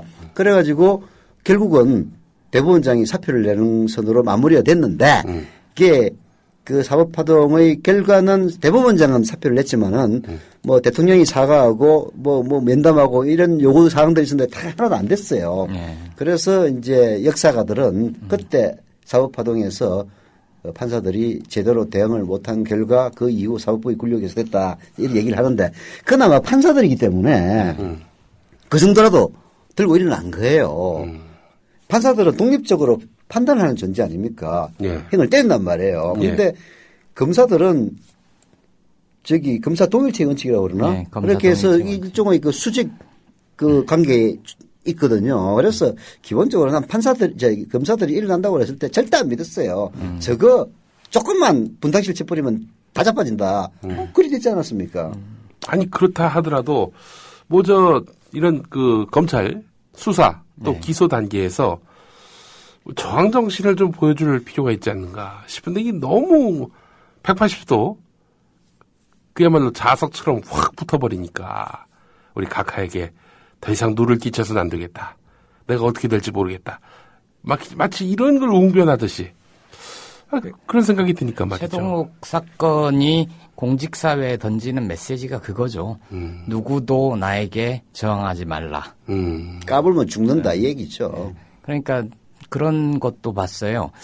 이명박 정권은 사기꾼 정권이었는데 박근혜 정권은 조폭 정권이다. 아니 실제로 이제 그런 얘기가 언론사의 칼럼을 통해서도 나옵니다. 조폭 정권 조폭하고 비슷하다. 그게 말을 안 들으면은 보복하는 게 조폭들 아닙니까? 그렇죠. 진영 장관한테도 대놓고 배신자니 탈당하라니 이런 얘기는 위에서 메시지 딱 눈빛 주니까 그 박근혜 대통령이 그랬다는 거 아닙니까? 비판을 두려워하면 어쩌고 저쩌고 하니까 그걸 신호로 바로 그냥 똘마니들이 항상 존재해가지고 최고 조폭 아래에 있는 중간 조폭들은 언제든 찍어낼 준비를 하고 있는 거야. 이게 지금 보니까 엊그저께 나온 소식인데 광명시장 했던 이효선 이 양반이 4월에 복당을 했고요. 그리고 뭐 실버 세대위원회 부위원장인가 이런 당직도 맡았습니다. 그 양반이 뭐 어떤 양반이? 이효선 모르세요? 몰라요. 아니 어디 누구하고 당원들하고 대판 붙었나? 그 당원이 자리를 박차고 나가니까 저 사람 고향이 어디냐? 전북 김제다 했더니 전라도 놈들은 절에서 욕을 먹는다. 이런 얘기를 했었고요. 그래서 잘렸어요? 예. 그리고 다시 복당했어? 그 건 때문에 제일 컸지 그게 또 또 여성들 있는 앞에서 뭐 활발한 성생활을 위하여 이렇게 이제 건배 제의했다가 또 딱 한나라당스러운 새누리당스러운 인물이네. 예, 복당할 만한 자격이 있네. 아니 근데 또 진짜 그래서 그걸 또 해명하는 자리에서 또 무슨 또 이런 엉뚱한 얘기를 했냐면은 제가 참 경우가 없었습니다. 이렇게 사과를 해야 되는데 제가 정치인 출신도 아니고 학자 출신도 아니고 노동자 출신이라서 네. 마음에 있는 말을 막 하다 보니까 진실된 표현을 했습니다. 그것도 진실된 표현이라서 말을 쓰고 솔직하긴 하네. 그 인간 아니 근데 또 노동자를 다 저렇고 노동자들이 다 뭐 험한 말 하나? 언론 노동자로서 참 몹시 부끄럽습니다. 아니 진짜로 그런 게 있어요. 예. 그 사람한테는 노동자는 뭔가 못 배우고 험하고 뭐 예전에는 경찰 이 수배전단 사진 붙어 있는 거 보면 그렇게 써 있어요. 노동자풍으로 생긴. 맞아요. 그런 거 있었어요. 네. 그러니까 그런 사람들이 노동자라는 사람에게 갖는 인식 자체가 그런 거죠. 본인이 노동자 출신이래요. 아니 또 이효선 시장이 했던 말 중에 또 이런 것도 있었습니다. 야, 이 양반은 뭐 아주 분야별로 다 건드렸어요. 워싱턴에 가가지고 여긴 밤에 가보니까 깜둥이들밖에 안 보인다. 완전 인종차별주의자구만. 아니 이런 사람을 복당을 시키고 또 당직을 주는데 그 이유는 하나예요. 지난 대선 때 박근혜 후보 당선을 위해 광명에서 무척 애를 썼다. 뭐 이런 건데. 아니, 박근혜만 하여튼 당선시키기 노력하면은 무슨 차떼기를 하든 뭐 불법 공천헌금을 받든 몽땅 다 되는 거야? 또 당 사무총장이란 자리가 보니까 행정상으로는 당 대표예요. 그렇죠. 당 사무총장이 당 3역 중에 한 명이죠. 네. 예전으로 치면 지금 이제 대표가 원내총무라고 불렸잖아요. 예. 원내대표가. 예. 그렇게 해서 정책위 의장까지 해서 요 3명이 당을 이끌어가는 핵심이었던 이 당 사무와 관련해서 살아요. 그렇죠. 이 뭐 예를 들어 당에서 무슨 공사를 한다 그러면은 공사의 그 당 대표가 당 대리인이 바로 사무총장인데요. 네. 지금 사무총장이 누굽니까? 홍문종. 이 홍문종은 또 2006년에 무슨 일이 있었습니까? 그 수해 지역에 가가지고 골프를 쳐가지고 아웃이 됐어요. 그때 당시. 한나라당에서. 아니 이런 인간들이 다 지금 박근혜 당선을 위해서 애를 쓰는데 뭔? 그러니까 그 박근혜 대통령 임기 초기에 인사파동 여러 가지 있고 했을 때 인재풀이 없다 이런 얘기 많이 했잖아요. 네. 그 사람들이 잘 모르는 거예요. 앞으로 올 사람들 저기 뭐 김용갑, 또 최병렬, 또 국회의장 했던 박관용 이런 분들 나중에 다 오지 않을까. 박관용도 친박이에요? 꼭 그렇지는 않았는데 어쨌든 지금 다 노인네들. 그러니까 이제 제가 페이스북에도 올렸는데 우리가 이제 박근혜 정부의 기초노령연금이 아니라 노령연금 정책을 비판할 이유가 없는 게 노령연금을 안 주고 일자리를 준다는 거 아닙니까? 박근혜는. 그런 의미에서. 몇 개 안 되는 게 문제야. 그런 의미에서 그렇게 너무 매도를 하면 안 된다. 뭐 그런 생각도 좀 들었고요. 기초노령연금도 몰라서 하는 얘기야. 왜냐하면은 지금 60대, 70대는 제대로 받아요. 손해보는 거 별로 없죠. 손해보는 거 별로 없습니다. 그러나 40대, 50대가 60대, 70대면 완전 개 손해를 보게 만들어 놨어요. 정말 디테일이 진짜 탁월한 인간들이야. 아니, 그때 가서도 새누리당이 집권하면은 이게 대체? 아니, 그게 아니라 지금 박근혜 정권을 만든 1등 공신인 60대, 70대는 해주고 자기들한테 공이 없는 40대, 50대는 그냥 개박살 내는 거 아니에요. 그러니까 디테일이 확실한 거지. 야, 진짜 그거 보고 뒤로 넘어지리라서 정말 꼼꼼한 이명박보다도 한 100배나 더 꼼꼼하다. 야, 이런 것까지. 지금 있는 기초노령연금 이걸 가만히 놔두는 게 오히려 더 유리하죠. 현재 30, 40대 오늘 훨씬 유리하게 설계가 돼 있죠. 그러니까 기초연금의 가치가 그러니까 지금 박근혜의 기초연금의 가치가 20년 뒤에는 반토막이 난다는 건데 이 반토막 무엇을 기준으로 반토막이냐 바로 지금 기초노령연금의 반토막이 난다는 거예요. 그러니까 이제 기준점을 어디에 잡느냐에 따라서 가만히 두면은 그냥 그대로 가는데 이 박근혜가 무슨 공약을 냈는데 이게 말하자면은 반토막을 낸다는 거니 이게 대체 안 하는 이만 못한 그런 제도가 되는 거 아닙니까, 이게. 진영 전 장관도 그거를 되게 우려했는데 결국 국민연금하고 연계를 하면서 국민연금 탈퇴자들이 많이 늘 거고. 100만 명이라고 얘기했습니다. 100만 명. 그렇게 많이 느는데 이제 저 같은 경우에는 월급 생활자는 그 대열에 합류할 수도 없잖아요. 그렇죠. 강제로 들어있기 때문에 그 사람들은 불만이 또 많이 쌓여가겠죠. 아니, 진영장관이 지적한 게 딱 그거예요.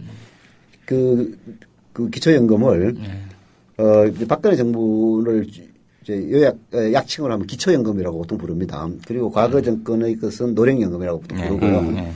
기초연금을 박근혜 정부 안 들어가면은 가장 큰 문제점은 진영장관 얘기예요. 가장 큰 문제점은 첫째, 국민연금 가입자들 중에서 하위 소득 계층자들은 가입할 이유가 없어지기 때문에 탈퇴한다. 그 숫자가 100만 명 될 거다. 그럼 국민연금의 구조가 취약해지는 거죠. 그렇죠. 두 번째는 강제로 가입을 해야만 되는 사람들, 즉 월급쟁이들, 불만이 인대로 증폭될 거다. 아니, 우리는 돈 많이 내고 노령연금을 적게 받고 그게 뭐야 도대체.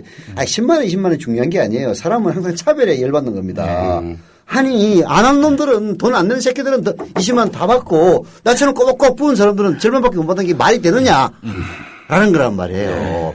그러면은 진영 장관이 오히려 새누리당한테는 애국자지 배신자가 아니라 그러면은 선거에서 민심 위반할 거 아니에요. 그렇잖아요. 이거 승리할 수 있다고 생각하십니까? 김보엽 선배. 저기 2016년에 진영 장관 공천 받을 것 같아요? 서울시장이요? 아니, 용산. 2016년. 아니, 서울시장은 말할 것도 없고. 어려울 것 같은데요. 어려울 것 같다. 네, 왜냐하면. 박근혜한테 한번 찍히면은 이건 회복이 안 되잖아. 그렇죠. 예. 근데 이제, 모르겠어요. 아까 서 선배님은 이 정권이 굉장히 취약하다. 그거는 이제, 시민의 입장에서 보면 결국 유권자의 지지를 받지 못하면 취약한 정권이 되는 거죠. 자기네들끼리만 똘똘 뭉쳐 있으면. 근데 반대로 생각해 보면 그럼에도 그 사람들은 지금 몇 년 전부터 이명박 정권 시절부터 보수 천년 왕국을 만들기 위해서 차곡차곡 준비해오고 있다. 그리고 지금도 싹까지 밟아버리려고 하는 건 다음 선거를 또 이미 준비해 들어가고 있는 거다라고 저는 생각하거든요. 그래서 지금 그냥 쉽게 정신 차리지 않으면 다음 총선이건 대선이건 굉장히 어려울 수 있다. 의외로 취약하지만 자신들이 가진 모든 권력은 최대치로 사용하는 사람들이다. 종편이나 이런 것도 봐도 그렇지 않습니까? 정말 그런 게 아까도 우리가 강용석 이야기를 잠깐 했었는데 강용석이 아니라 예를 들어서 정청래가 지금 마포 이제 의뢰 다음에 출마하려고 하는데 무슨 예능 프로에서 여기저기서 나온다. 그럼 반드시 새누리당은 틀림없이 그럴 거란 말이죠. 우리 당의 이쪽 지역위원장 이 사람도 TV 나오게 해줘야 되는 거 아니냐. 아니 어떻게 현역 정치인이고 또 정치를 꿈꾸는 사람한테 그렇게 특혜를 베풀 수 있느냐. 이랬을 거라고. 옛날에 2002년 대선 때 보세요. 정몽준 노무현 토론회 한번 나가니까 이회창 후보에게도 똑같은 기회를 줘야 되는 거 아니냐. 그렇죠. 또 이번 2012년 대선 앞두고도 문재인 안철수 토론회 하니까 박근혜 단독 셀프 토론회를 열어줘야 되는 거 아니냐. 이런 거엔 다 그렇게. 그 정도만이 아니고요. 제가 집요해요. 한나라당 출입할 때는 얼만큼 그 사람들이 깨알같냐면 뉴스 분석을 다 합니다. 그래가지고 우리 당 소식, 우리 당 정치인 소식이 몇 꼭지가 적은 것, 요거까지 다 분석을 하고 심지어 시간까지 계산을 해서 저쪽은 발언이 5초 나왔는데 우리 4초 나왔다. 이걸 방송사에 항의를 합니다. 굉장히 깨알같이. 여기에 반한 민주당은 어떻습니까? 제가 보기에 요새 민주당도 출입하셨잖아요. 민주당이 한때는 그 전략 마인드가 강한 당직자들도 많았고 이제 굉장히 그 당에 대한 충성심 그리고 나라에 대한 애국심 어떻게든 정권 교체를 해야 되겠다 이런 게 굉장히 강했었는데 모르겠어요. 최근에는 제가 이제 가보지 않았지만 작년 대선을 취재를 하러 갔을 때는 예전만큼 긴장감이 그닥 많지 않은 것 같다. 그리고 어디가 전략단인가. 거기를 알아야지 취재를 할 수 있는 거잖아요. 근데 그런 게 잘 보이지 않았어요. 그런 사람이 누가 있었습니까? 민주당에서 전략에 대해서 관심 가지시고, 예. 또 실제로 그림을 그렸던 사람. 근데 지금은 안 보이는 사람. 이제 흘러간 사람들이긴 한데, 예. 요새는 책 낸 사람 중에는 당선 노하우, 뭐 이런 건 낸 정창교라는 분이 전략기획실 쪽에서 좀 강했었고요. 예. 그 외에도 이제 이름이 드러나지는 않지만, 네. 그러니까 뭐 의원들 중에도 전략 마인드가 강한 사람들이 좀 있잖아요. 예. 근데 이분들을 뒤에서 보좌하고 서포트하는 분들이 굉장히 많았었던 것 같아요, 제 기억에. 근데 요새는 잘 모르겠어요. 예. 정창교 씨는 지금 정치 컨설턴트로 활동하고 있군요. 예. 근데 이제 아까 우리 김복 기자 얘기했다시피 뭐 홍문종도 그런 얘기를 했죠. 보수가 15년, 20년 집권해야 된다. 그리고 보수가 계속 집권하기 위해서 오랫동안 준비를 해갖고 그 준비는 지금 진행되고 있다. 쉽게 얘기해서 국정원의 댓글 공작은 현재 진행이라고 이제 보는 거죠. 그 형태는 다른 걸로 나타나겠지만은 뭐 권력도 갖고 있겠다. 네. 그래서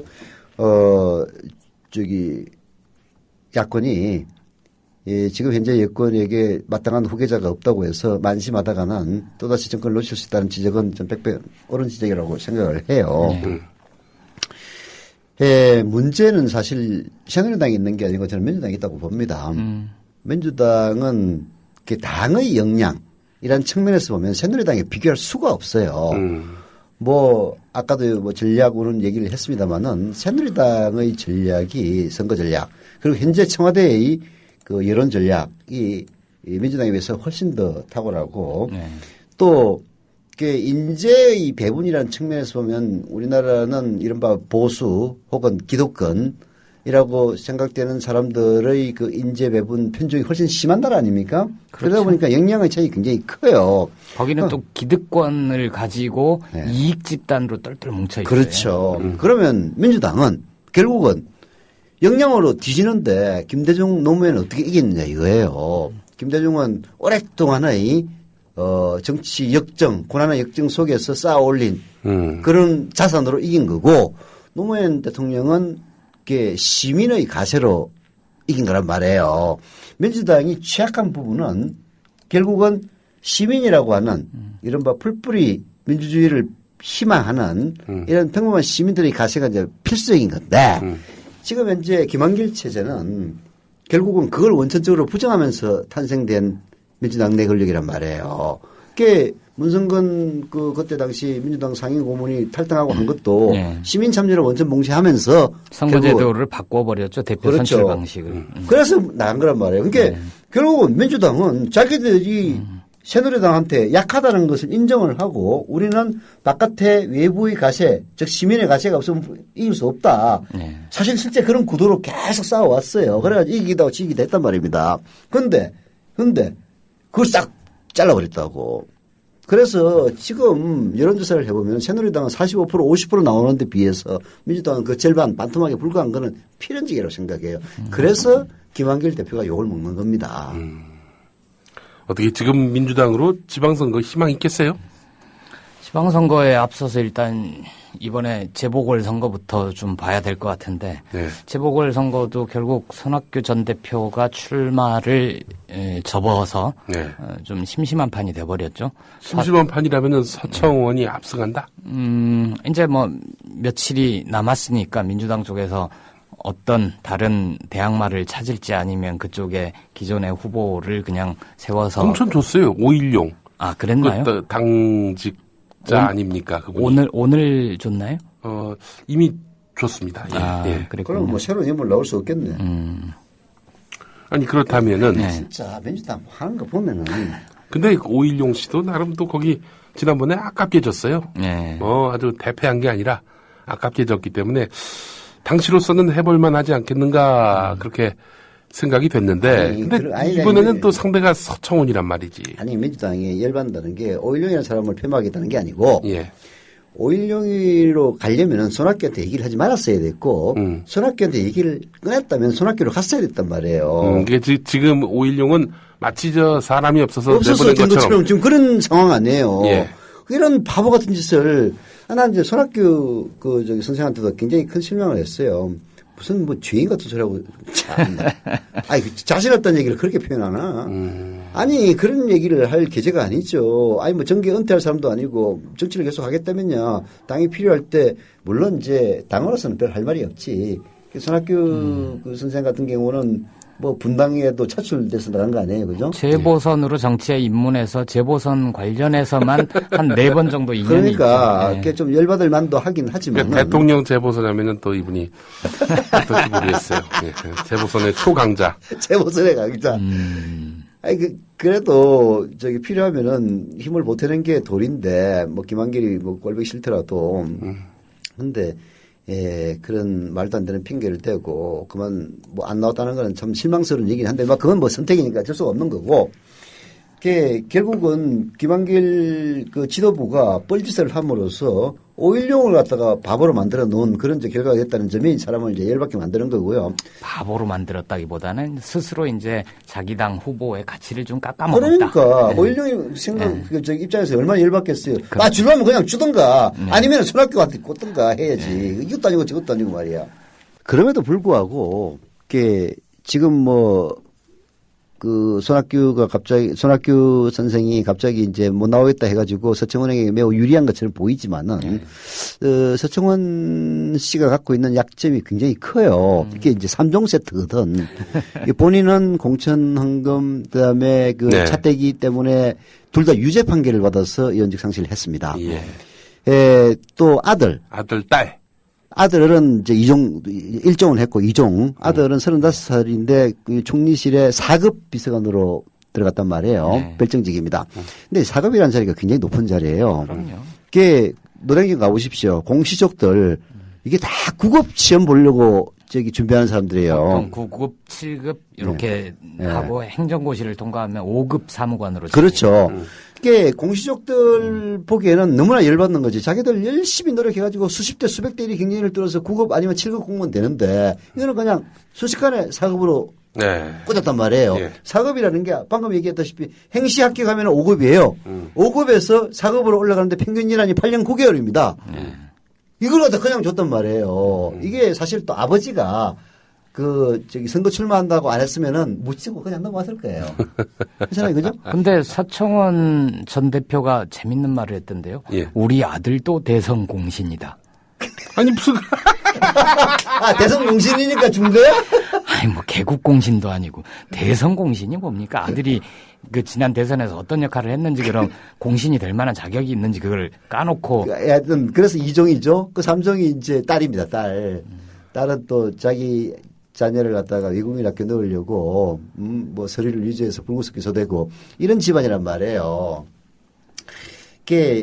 사실, 대한민국의 이른바 부패한 기득권층이 갖고 있는 면모를 한 집안이 몽땅 다 보여준 건데, 이제 이런 흠을 갖고 있는, 후보를 단지 유명하고 박근혜 대통령이 추천했다 해서, 박근혜 대통령이 법률적으로 추천한 건 아니지. 새누리당이 공천했다고 해서 뽑는다?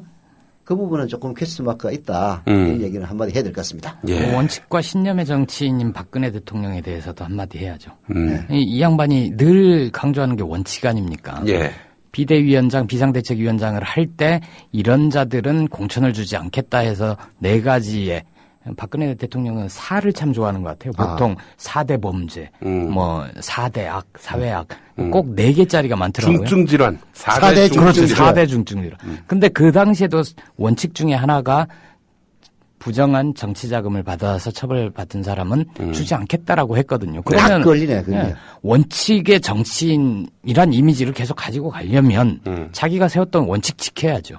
당이 그렇게 하려고 하면 전 당하고 상관없어요. 이게 아니라 그렇게 하는 거는 문제가 있는 거다. 새누리당이 발전을 하려면 예전에 우리가 세웠던 4가지의 원칙, 공천 기준 이걸 지키고 가야 된다라고 얘기를 해야 되는 거죠.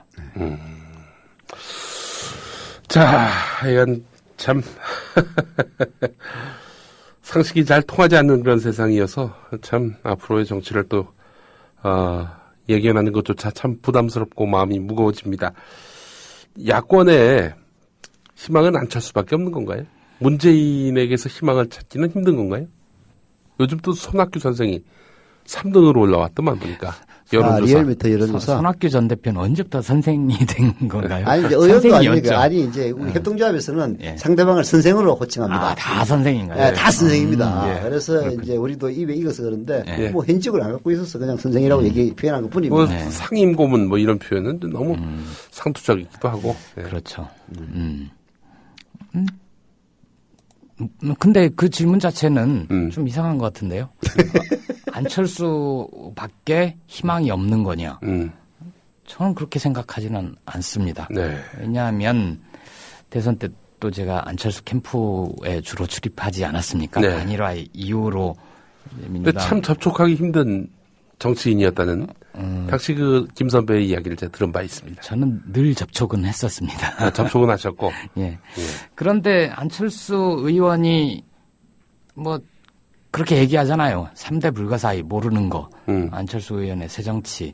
새정치라는 게 뭐 순간적으로 딱 내놓을 수 있는 것도 아니긴 한데. 예. 저는 아마 그때 그런 얘기를 했었을 겁니다. 안철수 후보가 재보선에 출마한다고 했을 때 아니 뭔가 많이 준비가 돼 있나. 그러면 모르겠는데 준비가 돼 있지 않았다면 너무 성급한 거 아닌가라는 생각이 든다고 했었거든요. 저는 그게 맞는 것 같아요. 의원이 돼서 지난 몇 개월 동안 안철수의 정치를 보여준 게 없잖아요. 그리고 10월 재보선 뭐 누가 관리를 했는지 판이 작아지기는 했지만 정당을 지향하는 새로운 정치 세력화를 하려고 하는 쪽에서 어쨌든 판이 열렸는데 여기에 우리는 너무 판이 작아서 안 나가겠다라고 얘기한 것도 좀 옹색해 보이기도 하고 안철수 의원이 굉장히 좋은 사람이긴 한데 그분한테 기대를 거는 사람들의 기대치를 충족시키고 있는가 저는 그런 점에서는 좀 많이 모자라다고 보거든요. 안철수 신당 가능하다고 보세요? 어려움이 많을 겁니다. 뭐 당을 만드는 거야 기술적으로 당을 만드는 거야 전국 몇 개의 당원 몇 명 이상 해서 설립 신고 내는 거는 사실 어렵지 않죠. 충분히 가능하겠지만 안철수 의원이 새로운 정치 세력화를 해서 지향하는 바를 위한 신당을 만들어서 성공할 수 있겠는가. 거기에서 현재까지 보여준 앞으로 또 어떻게 달라질지 모르지만 현재까지 보여준 거로는 그닥 물음표를 찍게 한다. 느낌표가 아니고 저는 그렇게 생각합니다. 자, 문재인 지금 얼마 전에 그 공식적으로 이제 모습을 드러내기로는 그 천주교 시국미사 때 모습을 드러냈습니다마는 이번 그 NLL 대화록 파문으로 이미지를 좀 구겼다. 이런 평가도 있지 않습니까? 그러게 그것도 미스테리 중에 하나인데. 아니 근데 이런 뭐 논란의 중심에 서는 것 자체가 정치인에게선 나쁜 일은 아닌데 정치인한테 가장 불행한 건 잊혀지는 거죠. 근데 지금 그 기회 때마다 그 기회를 뭐 활용을 못하는 모습을 보이면서 정치적에 상당한 의구심을 갖는 그런 시각도 적지 않습니다. 그러게요. 그런 점에서 문재인 의원도 좀 마찬가지죠. 지난 대선까지는 뭐 이렇게 잘 해왔지만 대선에서 진 후보가 패배한 후보가 움직일 공간이 되게 없는 건 맞아요. 그래서 어떤 사람들은 왜 외국에 안 가냐 뭐 이런 얘기도 했던 거 아닙니까? 외국에 가는 이유는 그런 이유였군요. 뭐 그런 목적. 그런데 이제 현직 의원 신분으로서 또 정치계를 비울 수는 없는 거잖아요. 그렇다고 막 적극적으로 움직이기도 그렇고 그런 점에서 움직일 공간이 되게 적은 데다가 참 정치는 파트너를 잘 만나야 되는데 이 문재인 의원의 파트너는 아주 좋은 분들이 아니죠. 우리가 그동안 쭉 얘기를 했듯이 조폭 정권이다. 거의 패장에게도 열어줄 공간을 열어주기도 하는데 그게 아니라 완전히 싹을 밟아버리려고 하잖아요. 정가의 보도처럼 끈덕하면 NLL 대화로 꺼내가지고 완전히 정치적으로 말살을 시켜버리려고. 친노를 완전히 파묻어가지고 생매장을 시키려고 하는 의도가 너무나 뻔하게 드러나니까. 그게 무서울까요? 무서우니까 그런 거 아닌가 싶기도 해요. 왜냐하면 이제 안철수 후보도 많은 지지자를 가지고 있지만 문재인 의원도 지난 대선에서 보여준 모습들이 굉장히 사람들한테 강렬한 이미지로 남아있고 문재인 후보가 졌지만 그분에게 다시 한번 이러한 생각을 가진 분들이 꽤 많을걸요. 그래서 우리 저기 보면은 한 번에 대통령이 된 분도 있지만 3번, 4번 시도한 분도 있고 그게 꼭 정치 발전에 좋은 거냐 아니냐 그 논란은 떠나서 저는 문재인 후보 정치 신인 이잖아요. 어쨌든 자기 이름을 가지고 정치를 해본 적은 없단 말이에요. 그런 점에서 문재인 의원도 안철수 의원처럼 사람들의 기대치를 썩 만족시키지는 못하고 있는 것 같다라는 생각은 듭니다. 하지만 아직 시간이 많이 남았으니까 그건 좀 지켜봐야 되지 않을까 싶네요. 아무 말씀도 없으세요, 우리 저. 아니, 열심히 얘기하고 있으니까 듣고 있는 거지.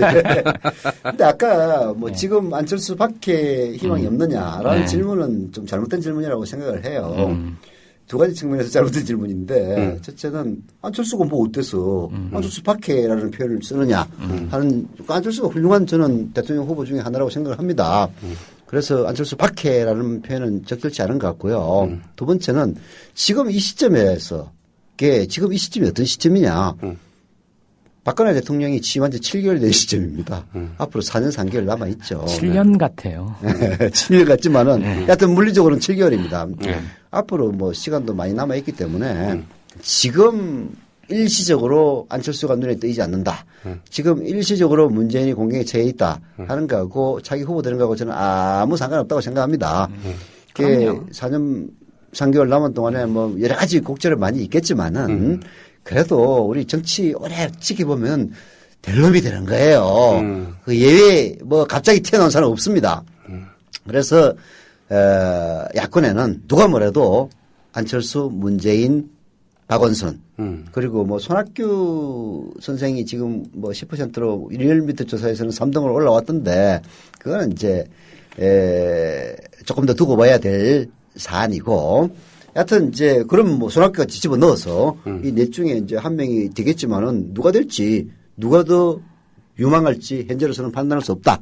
그렇게 보는 거고요. 그럼 왜 하필이면 유독 문재인에게 그렇게 악랄하게 구느냐? 김보영 기자 지적이 맞는 거죠. 제일 무서워하는 게 문재인이기 때문이에요.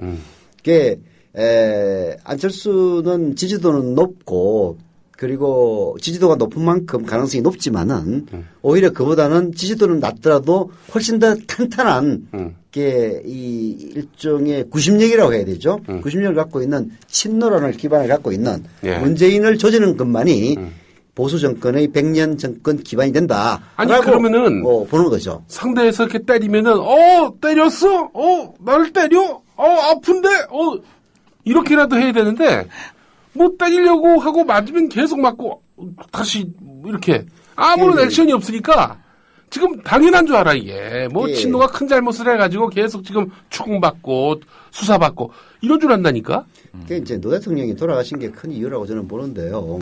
그게 NLL과 관련된 여러 가지 대처 태도 방식에서 문재인 의원이나 이른바 그 친노 핵심들의 처신이 100% 매끄럽고 효율적이지 않았던 것은 사실이죠. 그분들도 뭘 잘 모르는 것 같더라고요. 이게 결국은 이런 거죠. 저는 이제 저는 노 대통령이 임기 말에 청와대를 나오기 직전에 아마 이런 점을 깨달았던 것 같아요. 정상회담 대화록을 차기 정권, 그 이명박의 인간이라고 차기 정권을 위해서 국정원에다가 만약 맡겨놓았다면은 법논리상 이거는 국가지정기록물에 들 수가 없어요. 국가지정기록물이라는 것은 일단 기록이 지정이 되면은 열람이 불가능하고 네. 열람을 하려면은 그 보존연한 이전에 열람을 하려면은 국회의원 제적 3분의 2 이상의 찬성을 얻어야만이 가능하단 말이에요. 네. 그렇지 않습니까?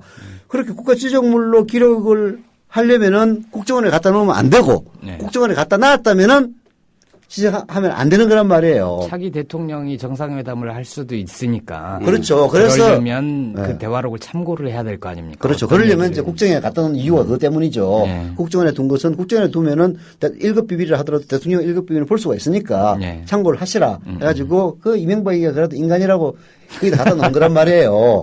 자, 그렇게 하다 보니까 그러면 이거를 국가지정기록물로 하면은 이게 모순되잖아요. 네. 그래서 국가지정물을 해제하고 이거를 없애라. 네. 왜 여기 있으니까 이렇게는 저는 지시할 수가 있다고 봅니다. 그 막판에 지시를 했기 때문에 그 지시를 받은 사람은 아마도 조명균 비서관 정도일 거예요. 네. 그 조명균이가 입을 제때 안 열었기 때문에 이제 문제가 복잡해진 것 같은데 지금 비슷하게 얘기는 나오고 있잖아요. 그죠?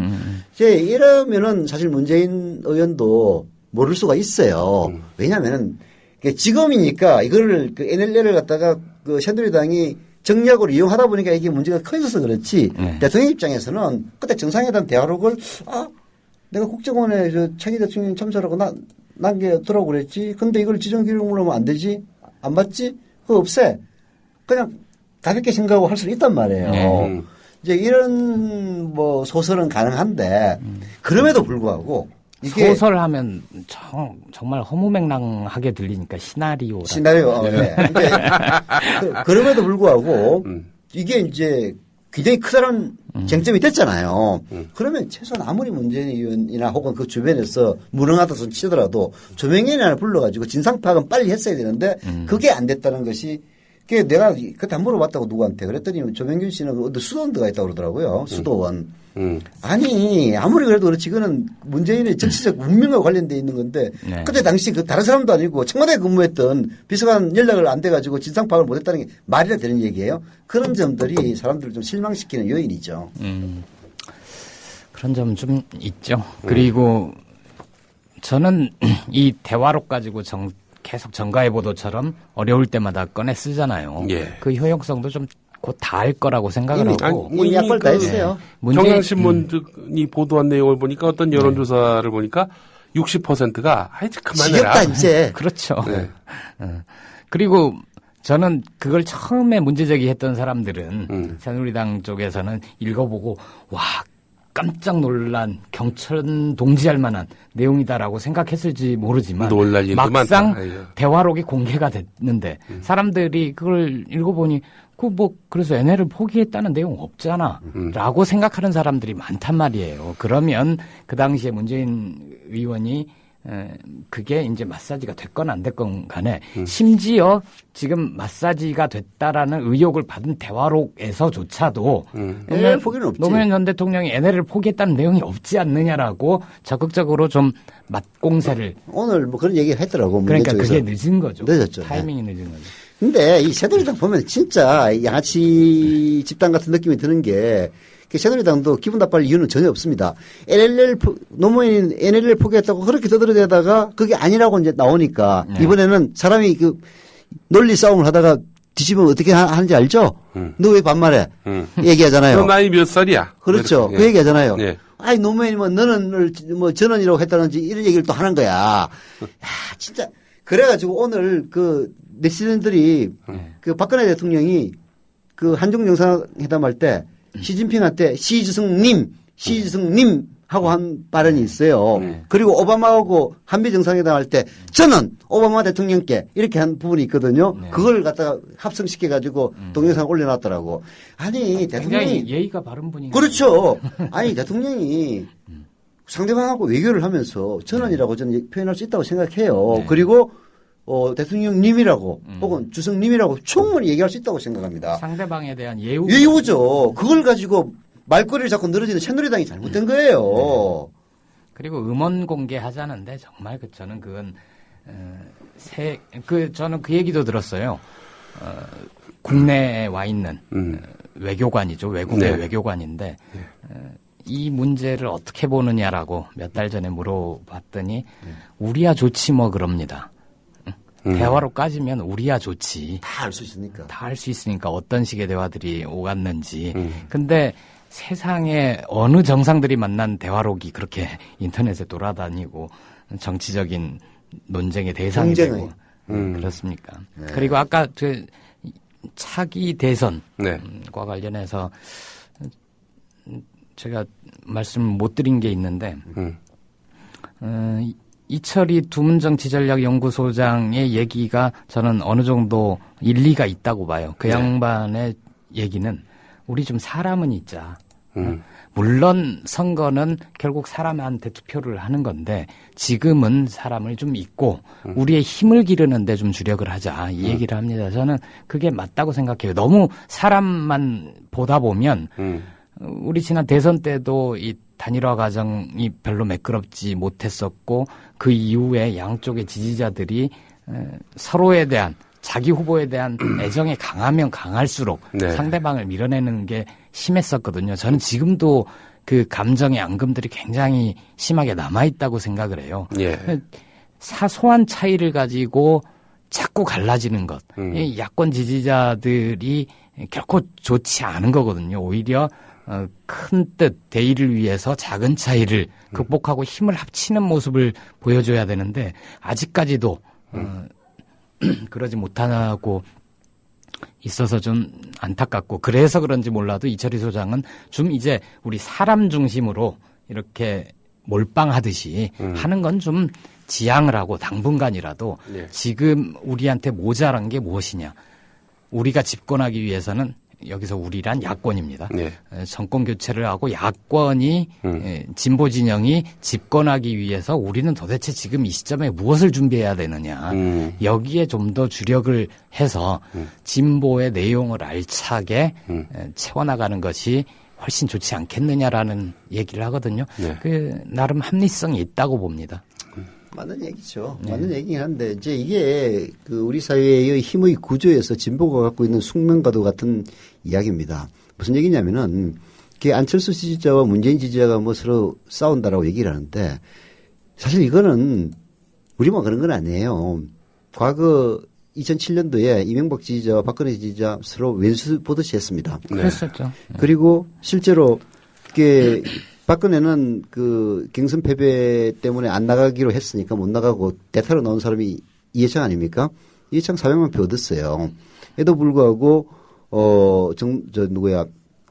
이명박이가 500만 표 차이로 정동영 후보를 이겼습니다만은 이게 보수는 분열을 해도 이게요.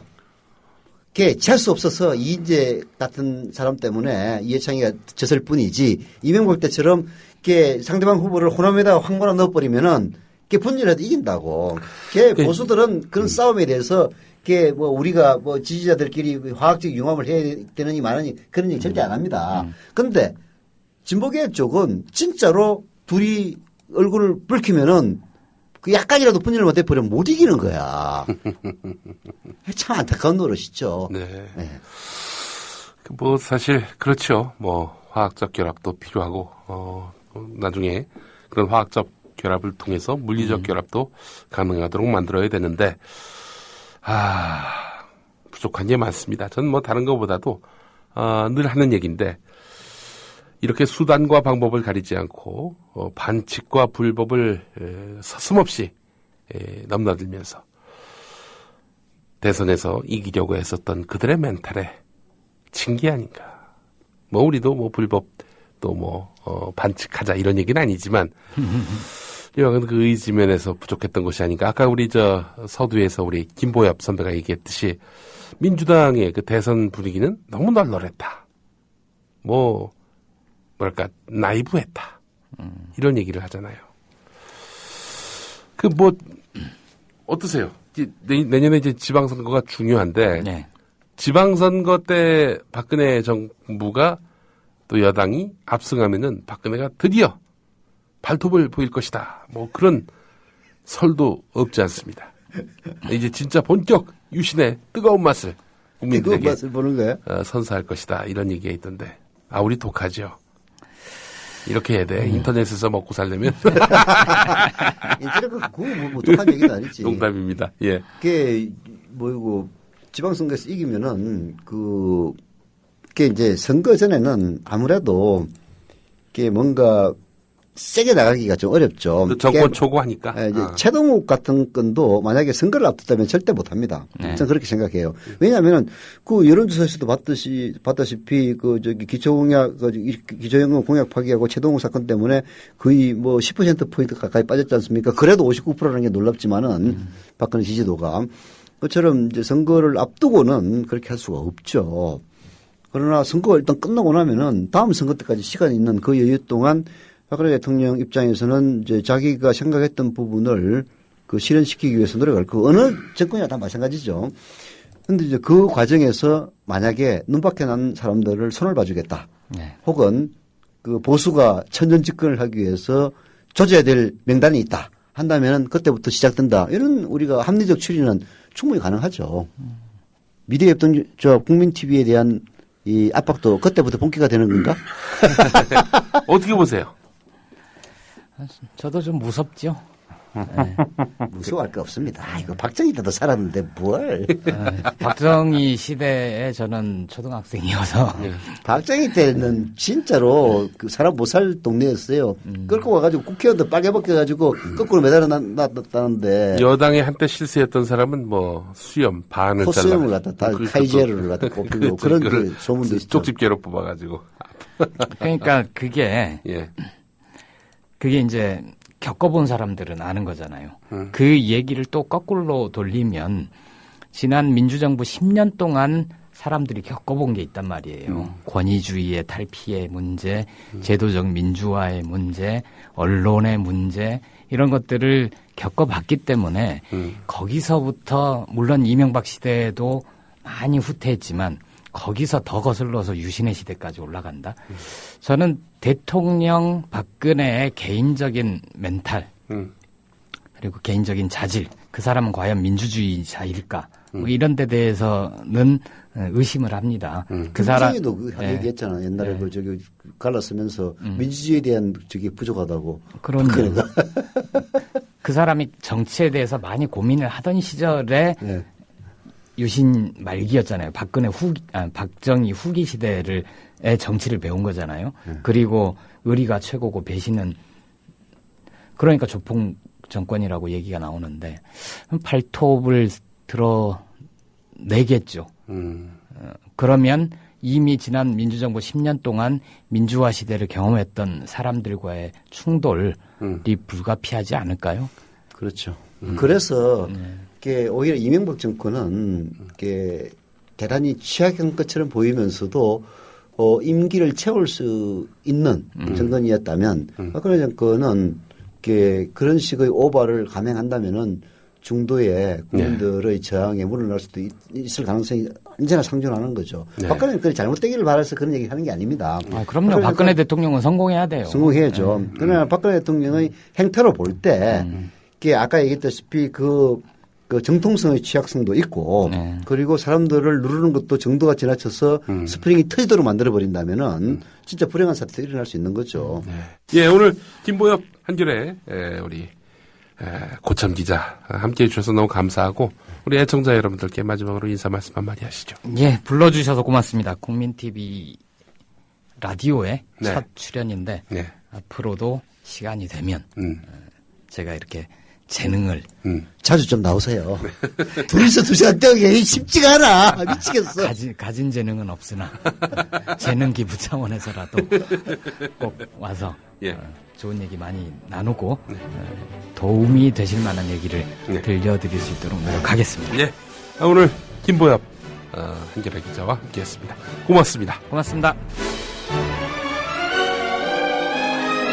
네, 서영석 김용민의 정치 토크 오늘 순서 모두 마무리하겠습니다. 저희는 다음 주 화요일 오후 4시에 생방송으로 만나겠습니다. 여러분 감사합니다.